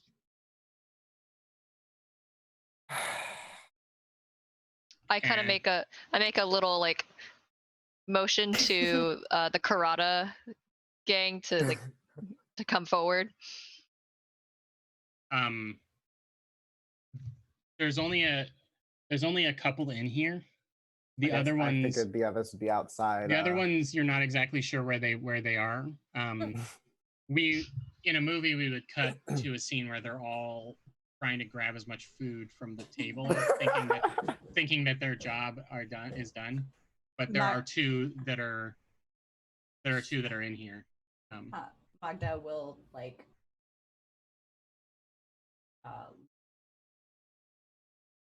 Yeah. Liesel starts making her way forward as well. She's sort of reaching into. She's got kind of like a big duster kind of coat on with the sleeves rolled up. She gets cooler and cooler every description. Cool. She's cool old ladies are like my favorite kind of character to have. And she reaches in. She's reaching for something in her duster as she's moving forward. The big guy steps between the other two and Tana, and just like crosses his arms. He's got 6 or 7 inches on you. I've got my arms crossed too. Yeah. And the other two start moving towards the stage. Can I attempt to I snap my fingers to whatever karatas are there and have them Like, stop them from going to the stage. Okay. Yeah, they realize that something is about to happen, and knives are pulled out almost immediately. And you call them over to where the big guy is? No, I called them to stop the ones going to the stage. Okay. Okay.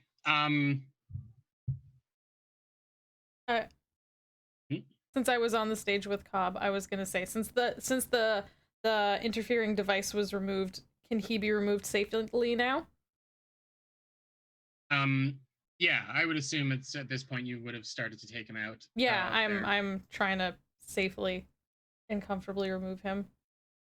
While they're walking forward, the woman lifts up a device of her own.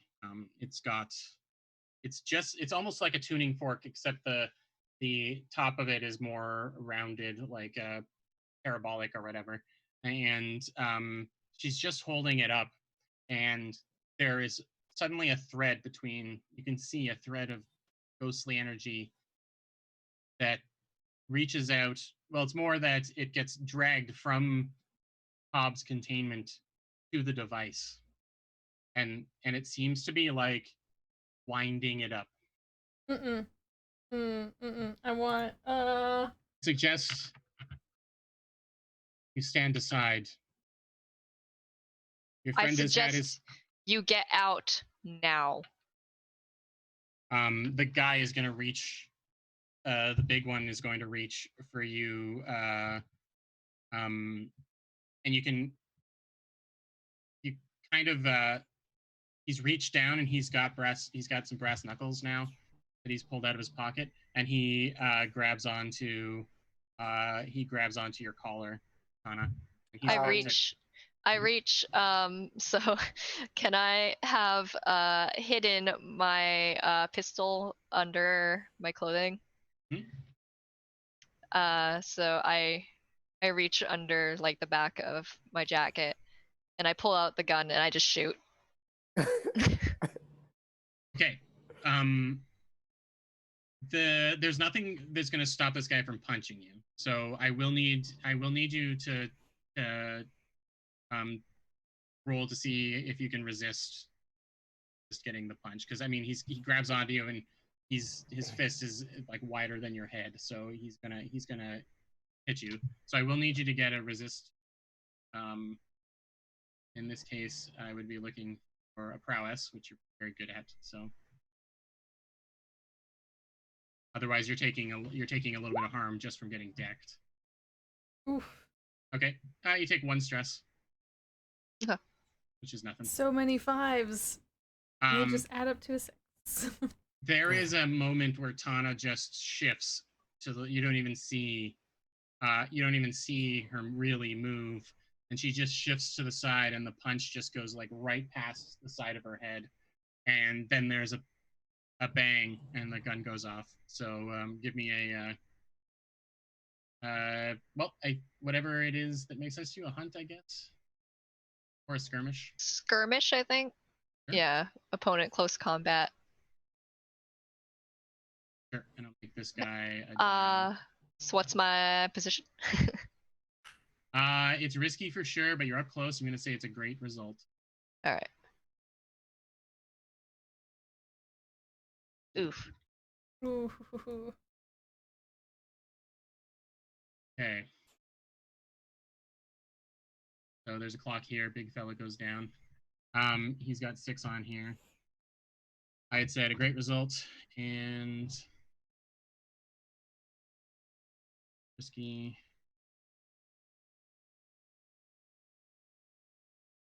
Okay, he grabs onto your gun hand and wrenches it as the bullet goes off.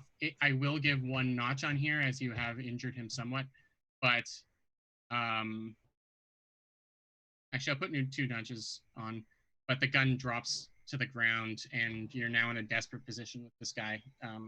He doesn't seem to have armor on, but he does seem to be very dense and doesn't seem to pay too much mind to the rapidly blossoming wound on the side of his belly from where you shot him.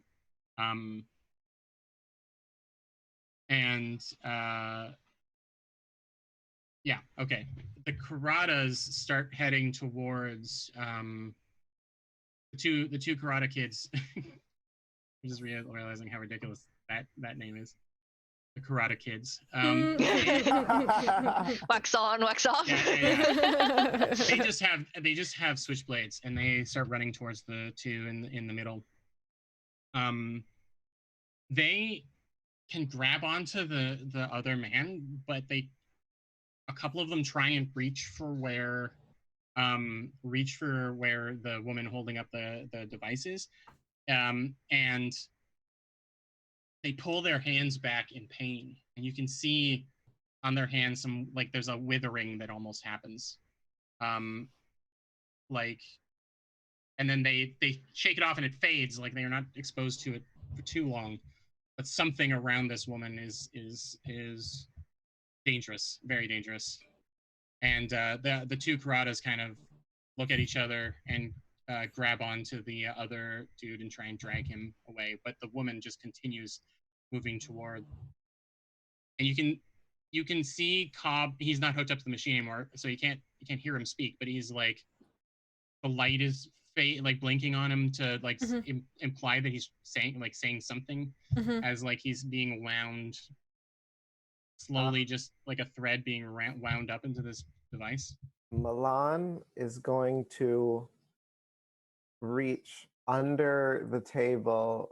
There's like a tablecloth that had like a banner on it, which was the Ladius Welker banner.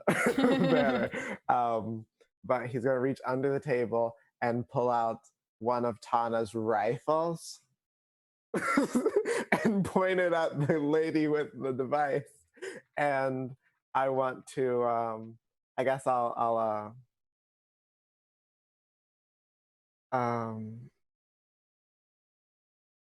I want to, because I think that's like a size 2 weapon. Sure. So you put it there, or you knew that Tana put it there? I figure that like he knew Tana put it there. There's probably several weapons under there just in case. The Karatas, there's probably also extra knives under there. Just knives taped under every surface and guns hidden behind. Just in case. Yeah. And I wanna shoot her. Okay. Lauren, you were about to say something? Yeah. So I had this thing called trans powder and it was gross, so we decided to change it. Like make it not gross. And I'm wondering if we can say it's like knockout powder. Sure. Like a sleeping powder kind of thing. Yeah. Like, you know, the movie chloroform that acts instantly. And what I would like to do is use Prowl to like ambush her and try and just knock her out. Okay. All right. So you're not as fast as the gunshot, so I will get Milan. I will get Milan to make. What kind of roll are you making? What do you do? I guess that'll be a. Hunt, which is a very bad roll. Could I say that? Could I say that Tana coached him on shooting this gun as a help action? Tana would have to take the stress and show the flashback, but we can do that for sure. Yeah, I'll do it. So you made sure that he knew the rifle was under there, and you tried to prepare him as best you could. Mm-hmm. Okay, sure. Bonus. You know, all your cousins have knives. We can't all bring knives to a gunfight, so. What's Is it risky? For you, it is a desperate standard. Yeah, I'll take it. Actually, desperate standard. Is there any way I can improve that effect? You can't get it higher, but you can change it to risky limited if you want. No, I'll take the desperate standard. That's 1 bonus die? It is 1 bonus die, yep. Okay. Oof. All right. Mark your XP. The gun goes off. You aren't ready for. You don't plant your feet for the kickback, and you get flung to the back of the kind of the brick wall that's behind the stage, and the bullet ricochets off the back wall. You're gonna take.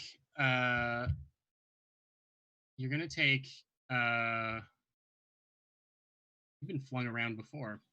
You're gonna take level 2 harm from this. You can choose to resist using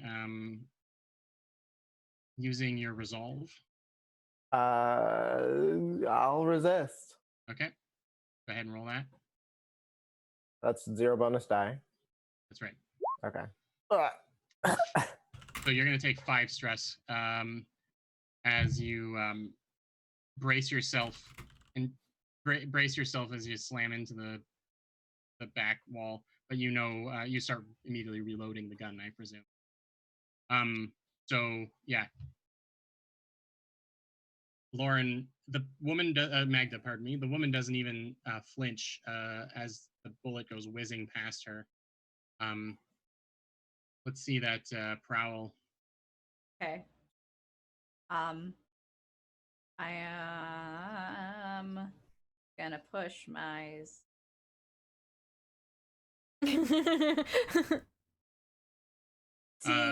yeah. I push myself, then I won't have enough space. If I don't push myself, then I'll be okay if I have to roll resist later. So I would like a devil's bargain.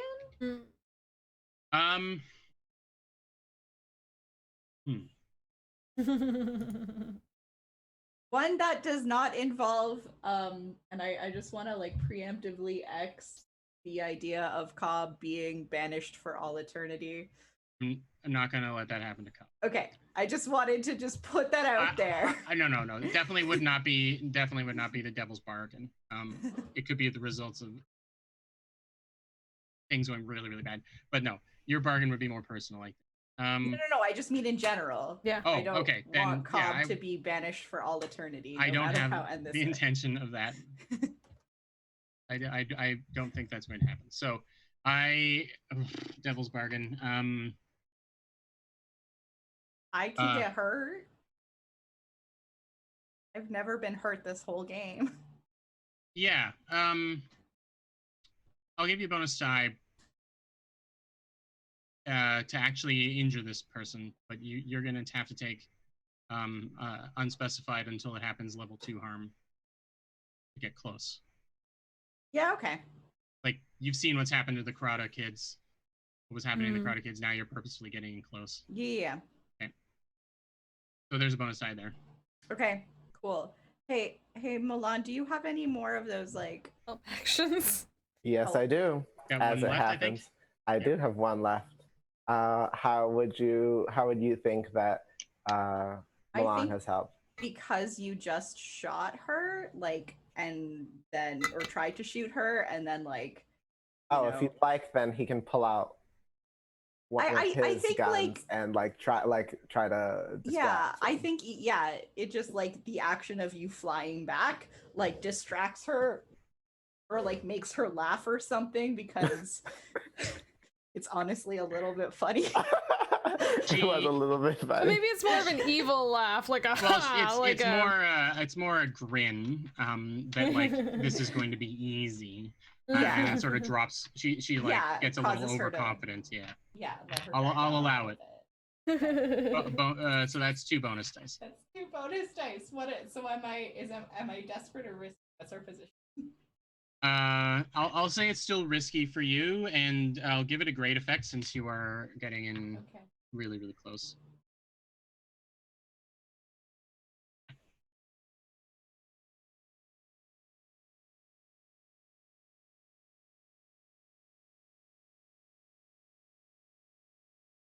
Roll 20 is being dramatic. No, I was just typing it. Okay. I was putting in everything very slowly. Okay. You get in as close as you can, and then just rush her to stab her, I guess. And as soon as you get into the field, this strange field that's around her, you start feeling a tug, like something is being pulled away from you, and you can see on your hands wisps of blue energy are kind of being dragged towards her and this device. But you bring the blade down into her back. It was a dagger, right, that you were trying to stab her with? Knockout powder. Oh, knockout powder. Sorry, I just keep talking about stabbing. No, it's fine. I also thought it was stabbing.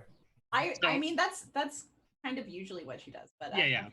I'm thinking of the demon fight. So how are you administering the powder then? Like chloroform? Is it like? I thought it was I think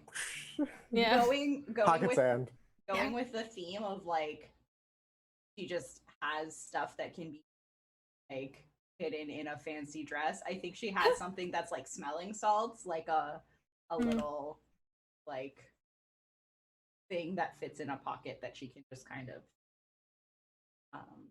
I love that her dresses have pockets. Yeah, this is a fantasy setting, so I am wearing a dress with pockets right now. I know they exist.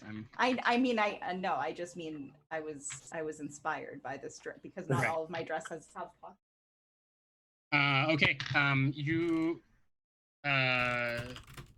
You push yourself past this strange feeling of like, it feels a little bit like your spirit being, and I mean like emotionally, like your spirit being drained, and you administer the sleeping powder to her, and she starts to stumble. She doesn't stop moving completely, but you can see her grip start to loosen on the thing in her hand. So the level 2 harm is called soul drain. Cool, love that. But you can resist it if you want, and you could use armor to resist it because you are people who deal with ghosts. So if you still have some equipment slots left, you could call in some armor to do the free resist, which would knock it down to a level 1 harm. Yeah, you know what? I haven't used any of my load because all of my stuff has been. Yeah, I will take some arm. So level 1 soul drain. Yeah, it's called Weary Soul. Weary Soul. I mean, that's a move. Yeah. Woven into the boning in your dress, or whatever, into the threads of the dress is something like a Faraday cage material that resists strange energies coming in and out, that gives you enough defense that you are able to get in, do this, and step back. She is stumbling forward in a couple of steps. The big guy who is in the fight with Tana sees this happening, and he's kind of like just trying to keep out of the way of whatever Tana's next move is, and he's just going to try and throw you so he can go and get to her. What would you like to do, Tana? Let's see. So he's not really worried about hurting you now, but he's just trying to shove you far enough out of the way so that he can start. He's obviously focused on getting over to the injured person. Can I try to manipulate the direction that he shoves me towards the gun that's on the floor? Yeah, I'll allow that to. If you're okay with being shoved, I'll let you decide what direction you get shoved in, and you, for dramatic purposes, you get knocked over towards right where your gun was dropped. Mm-hmm. And I mean, do you want to shoot it at him? Yes. Okay. What are you rolling to shoot? I guess this one would be a hunt. What are the conditions? Desperate? I would say he's distracted, so let's make it a controlled standard. Controlled standard. Okay. 4. Okay.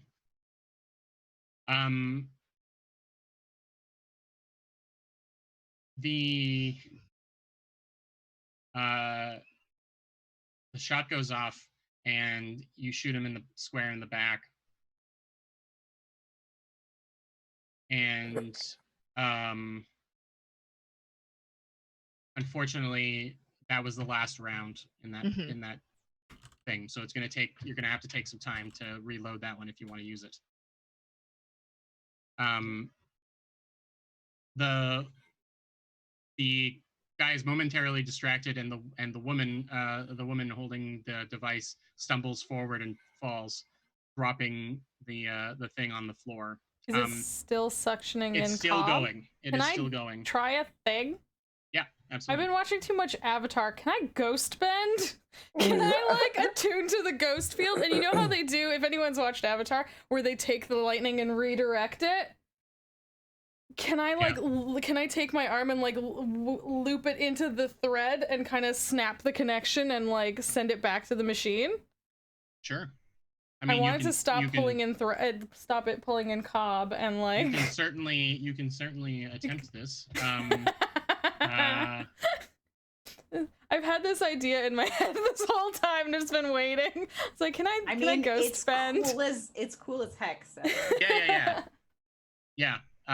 It's definitely in your wheelhouse. I will say that there will be a default. I'll give you a bonus die for it. Yeah. I'll say, but you have to take 4 stress. Yeah, that's fair. Because basically you're creating a ritual on the fly to yeah. You're trying to, okay? Normally I take my time with stuff. Every once in a while I just ghosts and then do a dumb thing. Okay, so I'm assuming. And across the room, the gondolier Liesel, who has sort of been keeping off to the side, and waiting for the right time, sees what you start doing magic-y things and starts to realize what you're doing. And she makes a seabird sound. Oh. And off to the side of the stage. Jordan, what does a seabird sound like? It's okay, I'm kidding, I'm sorry. Oh. Mine? Yeah, I was gonna do that. And to the side of the stage, out of the shadows, comes Griggs. Ghost friend. And they start doing something similar to what you're doing. So there's a bonus die. I would like to help. Ghostbending master. I have a tune now. I have points in a tune, so I want to like. So she can't get more than one bonus die from help, but you could do a setup action of some kind to try and give her a leg up. Perhaps because I just knocked her over, I can like find an off switch or something. Mm-hmm. For the thing, so it's not like actively pulling her. Okay. Sure. What would you like? How would you like to do it? You can try and you could, if you want to use your attune, you could do that to try and manipulate it. But yeah, can I do a really fast study to see if I can find an off button or like a reverse button? Sure. And I will say it's risky, and it would have been limited since you're still new to this type of stuff and you don't know the gadget at all. But I'll say it's a standard because of your attuning. You're kind of getting to know the way ghosts work. So I mean, obviously you know how ghosts work, but I'm more mean the hands-on practical. So it's a risky standard where it would normally be a risky limited, and you can make it a desperate great, of course, but or controlled limited. But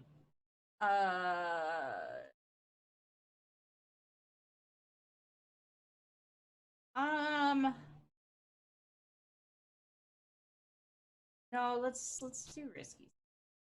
Okay.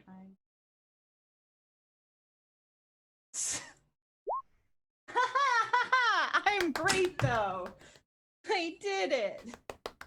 You see that it's actually two things that are it's like a pen, like a pen where the end pops out.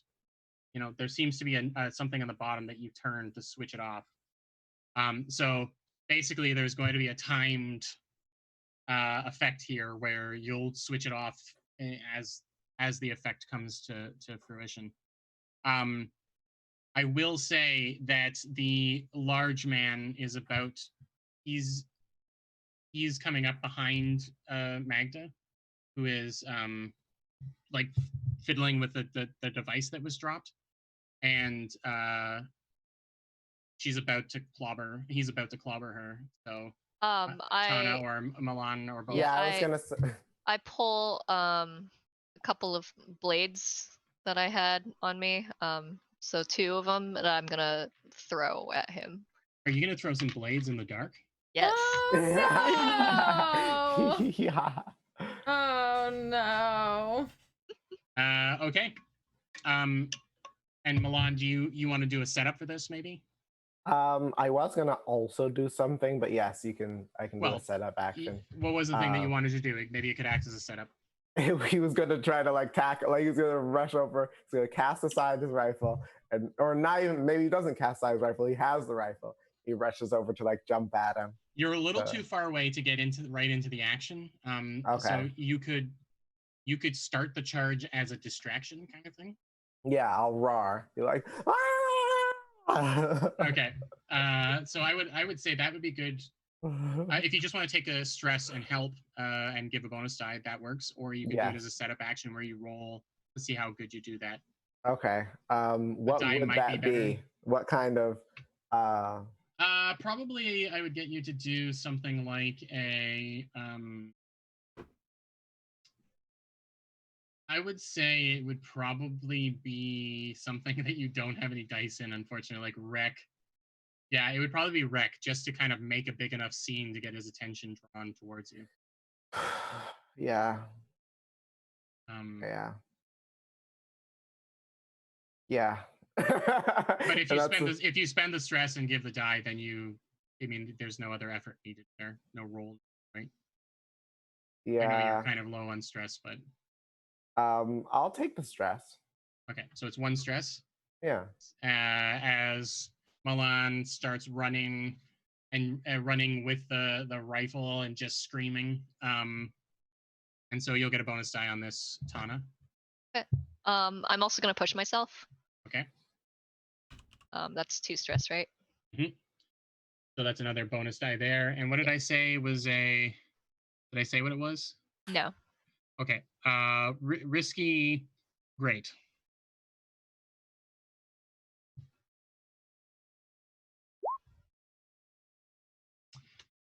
You're throwing these daggers, right? Mm-hmm.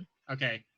The first one bounces off him, like he's got some kind of leather armor underneath like some kind of protection on and he turns around immediately, and kind of just growls and starts to head towards you, like, fine, you want to do this? And the second dagger lets loose and just goes straight into like the soft part near his eye, and he just collapses onto a couple of like across a couple of the he falls and like breaks one of the benches that but he's out of the picture. Yeah. Magda, you don't even notice, you're so concentrating on this thing. So Sahar, you want to do, this is going to be in a tune, I guess. Mm-hmm. So you're gonna push yourself, you said, and you get a bonus die. Yeah, you said I get a bonus die from all the bird calls. Well, no, you said because the other Ghostbender is here as well. So we're doing Dustin in chat said it. We're doing the thing where Aang and Zuko do the dragon dance at the same time and then meet in the middle to like right to super Ghostbend. So is this risky or desperate? Like, I will say it's risky with a great effect.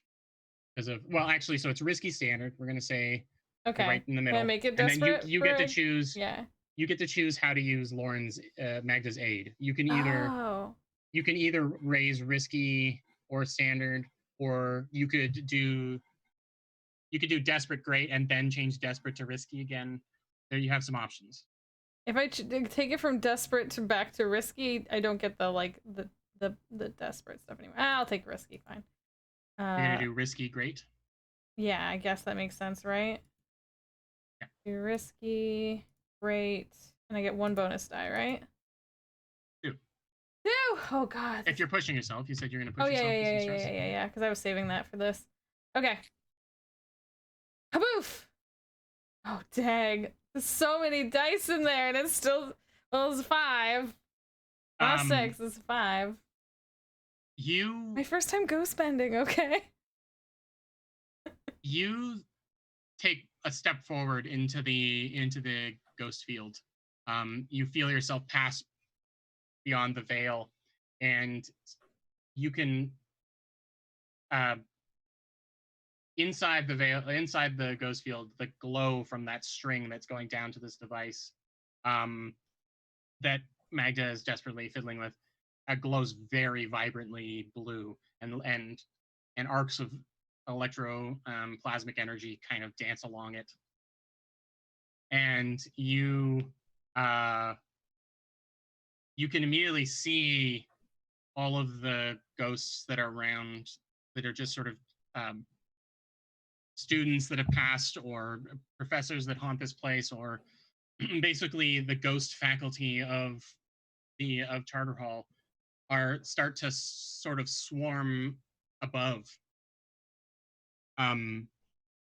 You realize they were here listening to Cobb speak as well.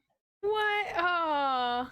And they in turn drift down one at a time and all just start to grab onto Cobb's thread, like a tug of war against the device. Yeah. And you look over and you see Riggs. He steps into the they step into the field as well, but they also step out of the body that they're in. Whoops. And starts to drift over towards where the other ghosts are, and they float down to the lead. And Griggs's body, like the body that he's in, is kind of a nondescript, kind of rough and tumble looking Doskvol person. Yeah. But their body is this very elegant looking woman. And Griggs, the ghost of Griggs, or the person, drifts down to the front. And Magda, you look up. You look up and you can't see them, but you just get a sense that someone is there. And that's when you flick the device off, and all of the spirits of Charter Hall University all reach their hands around and pull one pull. And Sahara, you see it unravel like splinter, like split rope, you know, and it just unravels and twists back up into the device that holds Cobb.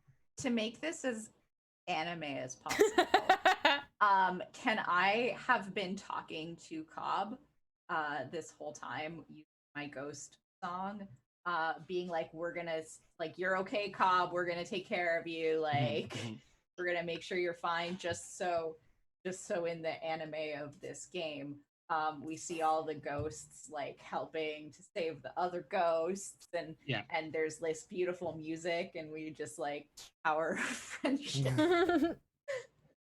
I'm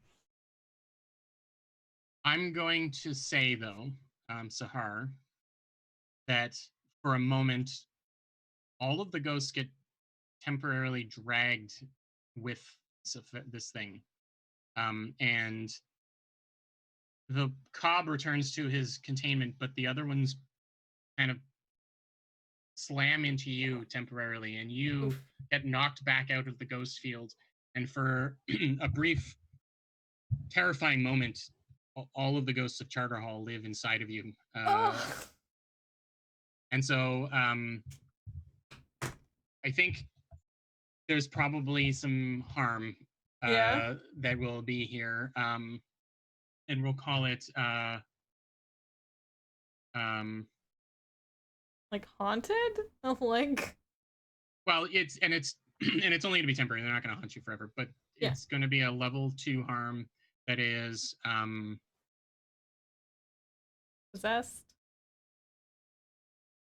Occupied. Occupied. It's going to be rented. I'm trying to think a more poetic thing, but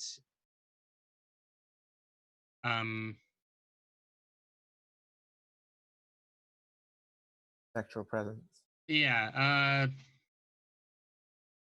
just call it the Ghosts of Charter Hall. Harm level 2. Ghost inhabitation. Yeah. So you can resist this if you'd like. How does resisting work again? Sorry. You will have to roll. You'll have to roll. You'll have to roll resolve. Oh, is resolve? Yeah, to reduce the harm. Okay. I'll try. Or if you've got equipment left, I guess you can have the armor, if you want. That'll bring it down for free. Sure. Yeah, I would say that I would have some sort of like warding device. Do you know what I mean? Like some sort of like. Yeah, that dampens it a bit. Yeah. If that's okay. Sure. So then it goes down to a 1? It goes down to a 1. You can call it the same thing. Okay. We'll move the ghosts down to 1. And I'll say you take 1 stress to have prepared. Yep. That's fair. And you can also resist the level 1 stress too, but yeah, That makes sense. Okay. No, I think it makes sense that I have something from this. I was just Yeah. inhabited by 100 ghosts at once for a blink of an eye. That's a lot. Her Tatana, hair is like yeah, Tatana and Milan, there are just arcs of blue lightning that are all over the hall, and the light of Cobb was dimming considerably in his container, but is now full. And Sahar, who had disappeared temporarily, stumbles backwards out of the veil, and the room goes quiet. And when you look over, Griggs is gone as well, the body and the ghost. What? Wait, but what did They've left. Okay, okay. That's what I was gonna say. Do we know that they left, right? yeah, the body is also Okay. gone. They Irish goodbyed. They didn't. Okay. Sorry. Man, you are nervous for all my NPCs. Yeah. The dagger Yeah, eye because also they're died. great. You don't want them to die? I didn't kill them. They've left the building, not in a metaphorical sense, in a literal way. And seeing as what the time is, I imagine it's probably as good a time as any to close up for our penultimate episode. Oh my And then goodness. our final episode will be about winding down and talking about the future. Oh dang. Okay. All right then. I guess let's go around and say goodbye to everyone. And please, tell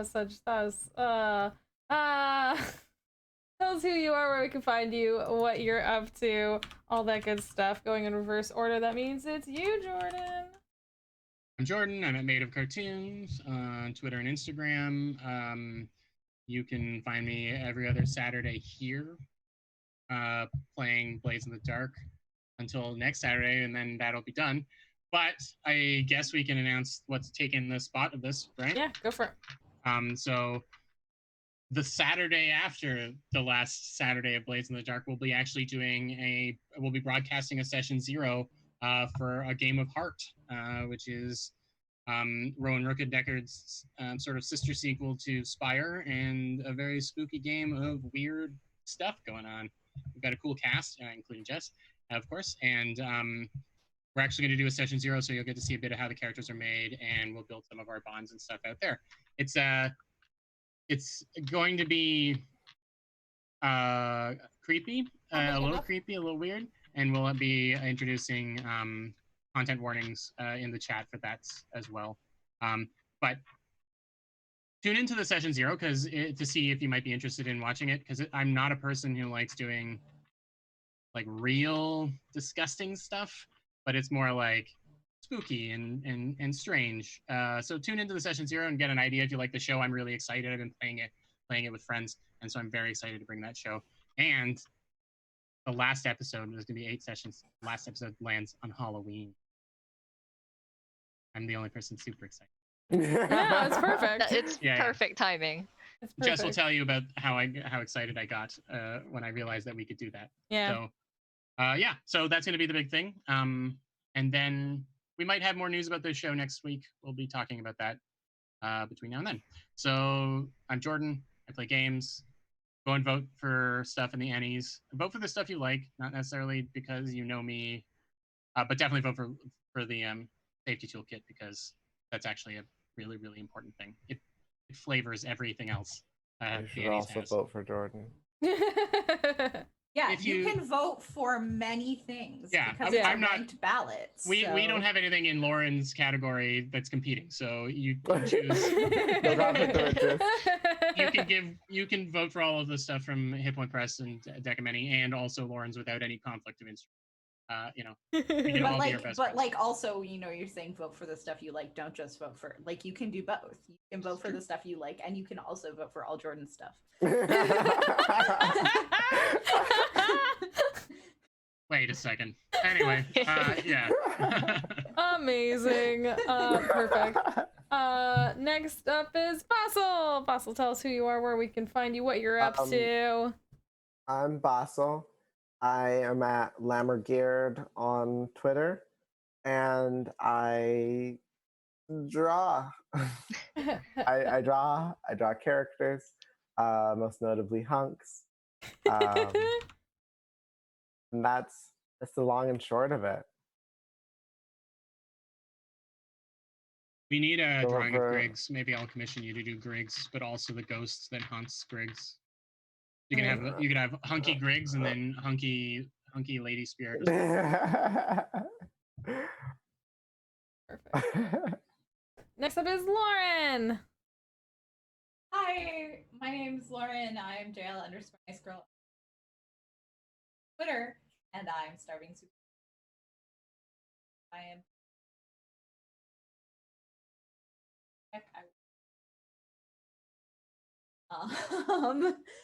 But I am the co-creator of the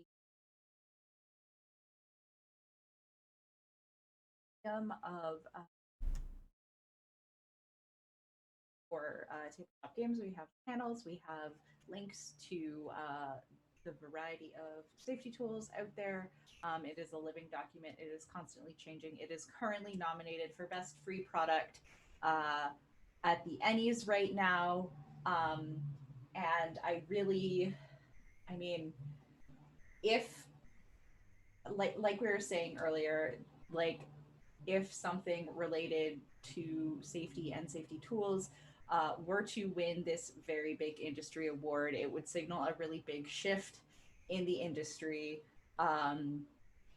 because it has not been very long ago since like people were being harassed for the idea of even containing safety tools. So this award could really start to change things and signal that things have been changing. So if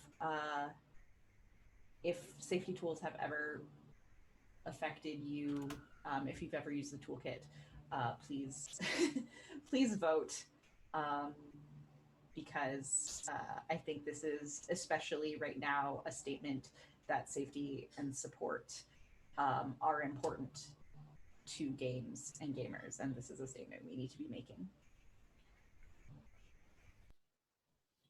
Thank you. Go Next vote up for is... Lauren. Sorry? Go vote for Lauren. Go for... I'm sorry to get all like platform about it. No, this is the only thing I stream on right now. So. No, it's very, very important. It's absolutely true. I was gonna say more, but in my own time. So I'm gonna throw it over to Allison. I'm Allison, also known as Disco. I'm at _Discosaurus on Twitter. And yeah, I'm around. Thank you so much. Thanks so much, everyone, for playing. Thanks so much, everyone, for hanging out today. Everyone's info is in the chat. Please go find it. As always, if you watch this over on YouTube later, everyone's info is down below. Go find these people. Go find what they're doing. The safety toolkit is linked down below. It is every time. We use safety tools in everything we stream. I use safety tools in every game, even if I don't stream them, because it's just more fun. Like, how can safety tools be fun? It makes the games better. It makes it so that you all know going in what is good, what is off limits, how far you can kind of explore. It makes narratives better. It lets you tell amazing stories. Safety tools are so great, and they make things accessible, and anything you can do to increase accessibility makes things better for everyone. So as everyone has been saying so far, please do go out and check them out for yourself. Do yourself a great service and go implement safety tools in your own channel, in your own games, and then go out and vote for this resource, because it's a free resource.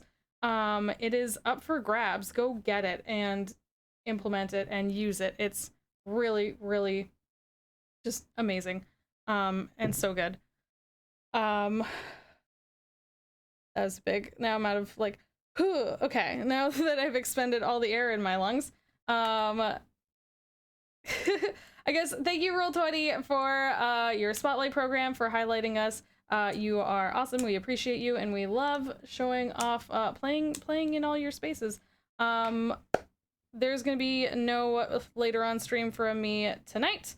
But we'll be back tomorrow with more stuff. We will be back with this show next Saturday in this same spot, and it is the last episode, so come out for the finale of Ghost Shenanigans and university stuffs and good found families and all this and heckin' good Dagger Isle fish and chips. Yeah, and I'm gonna say that's it for now. We're gonna go raid Cypher of Tyr, who, if you don't know, is an amazing person in the gaming community, and speaks up a lot about a lot of really important stuff. So we're gonna go over there, show her some love. Thank you all so much. Hope you have a good heckin' rest of your days or weekends, or until we see you next time. Please stay safe out there, stay good, take care of yourselves and take care of one another. And we'll see you soon for more games. Thanks so much for watching. Bye. Thanks for watching, everybody.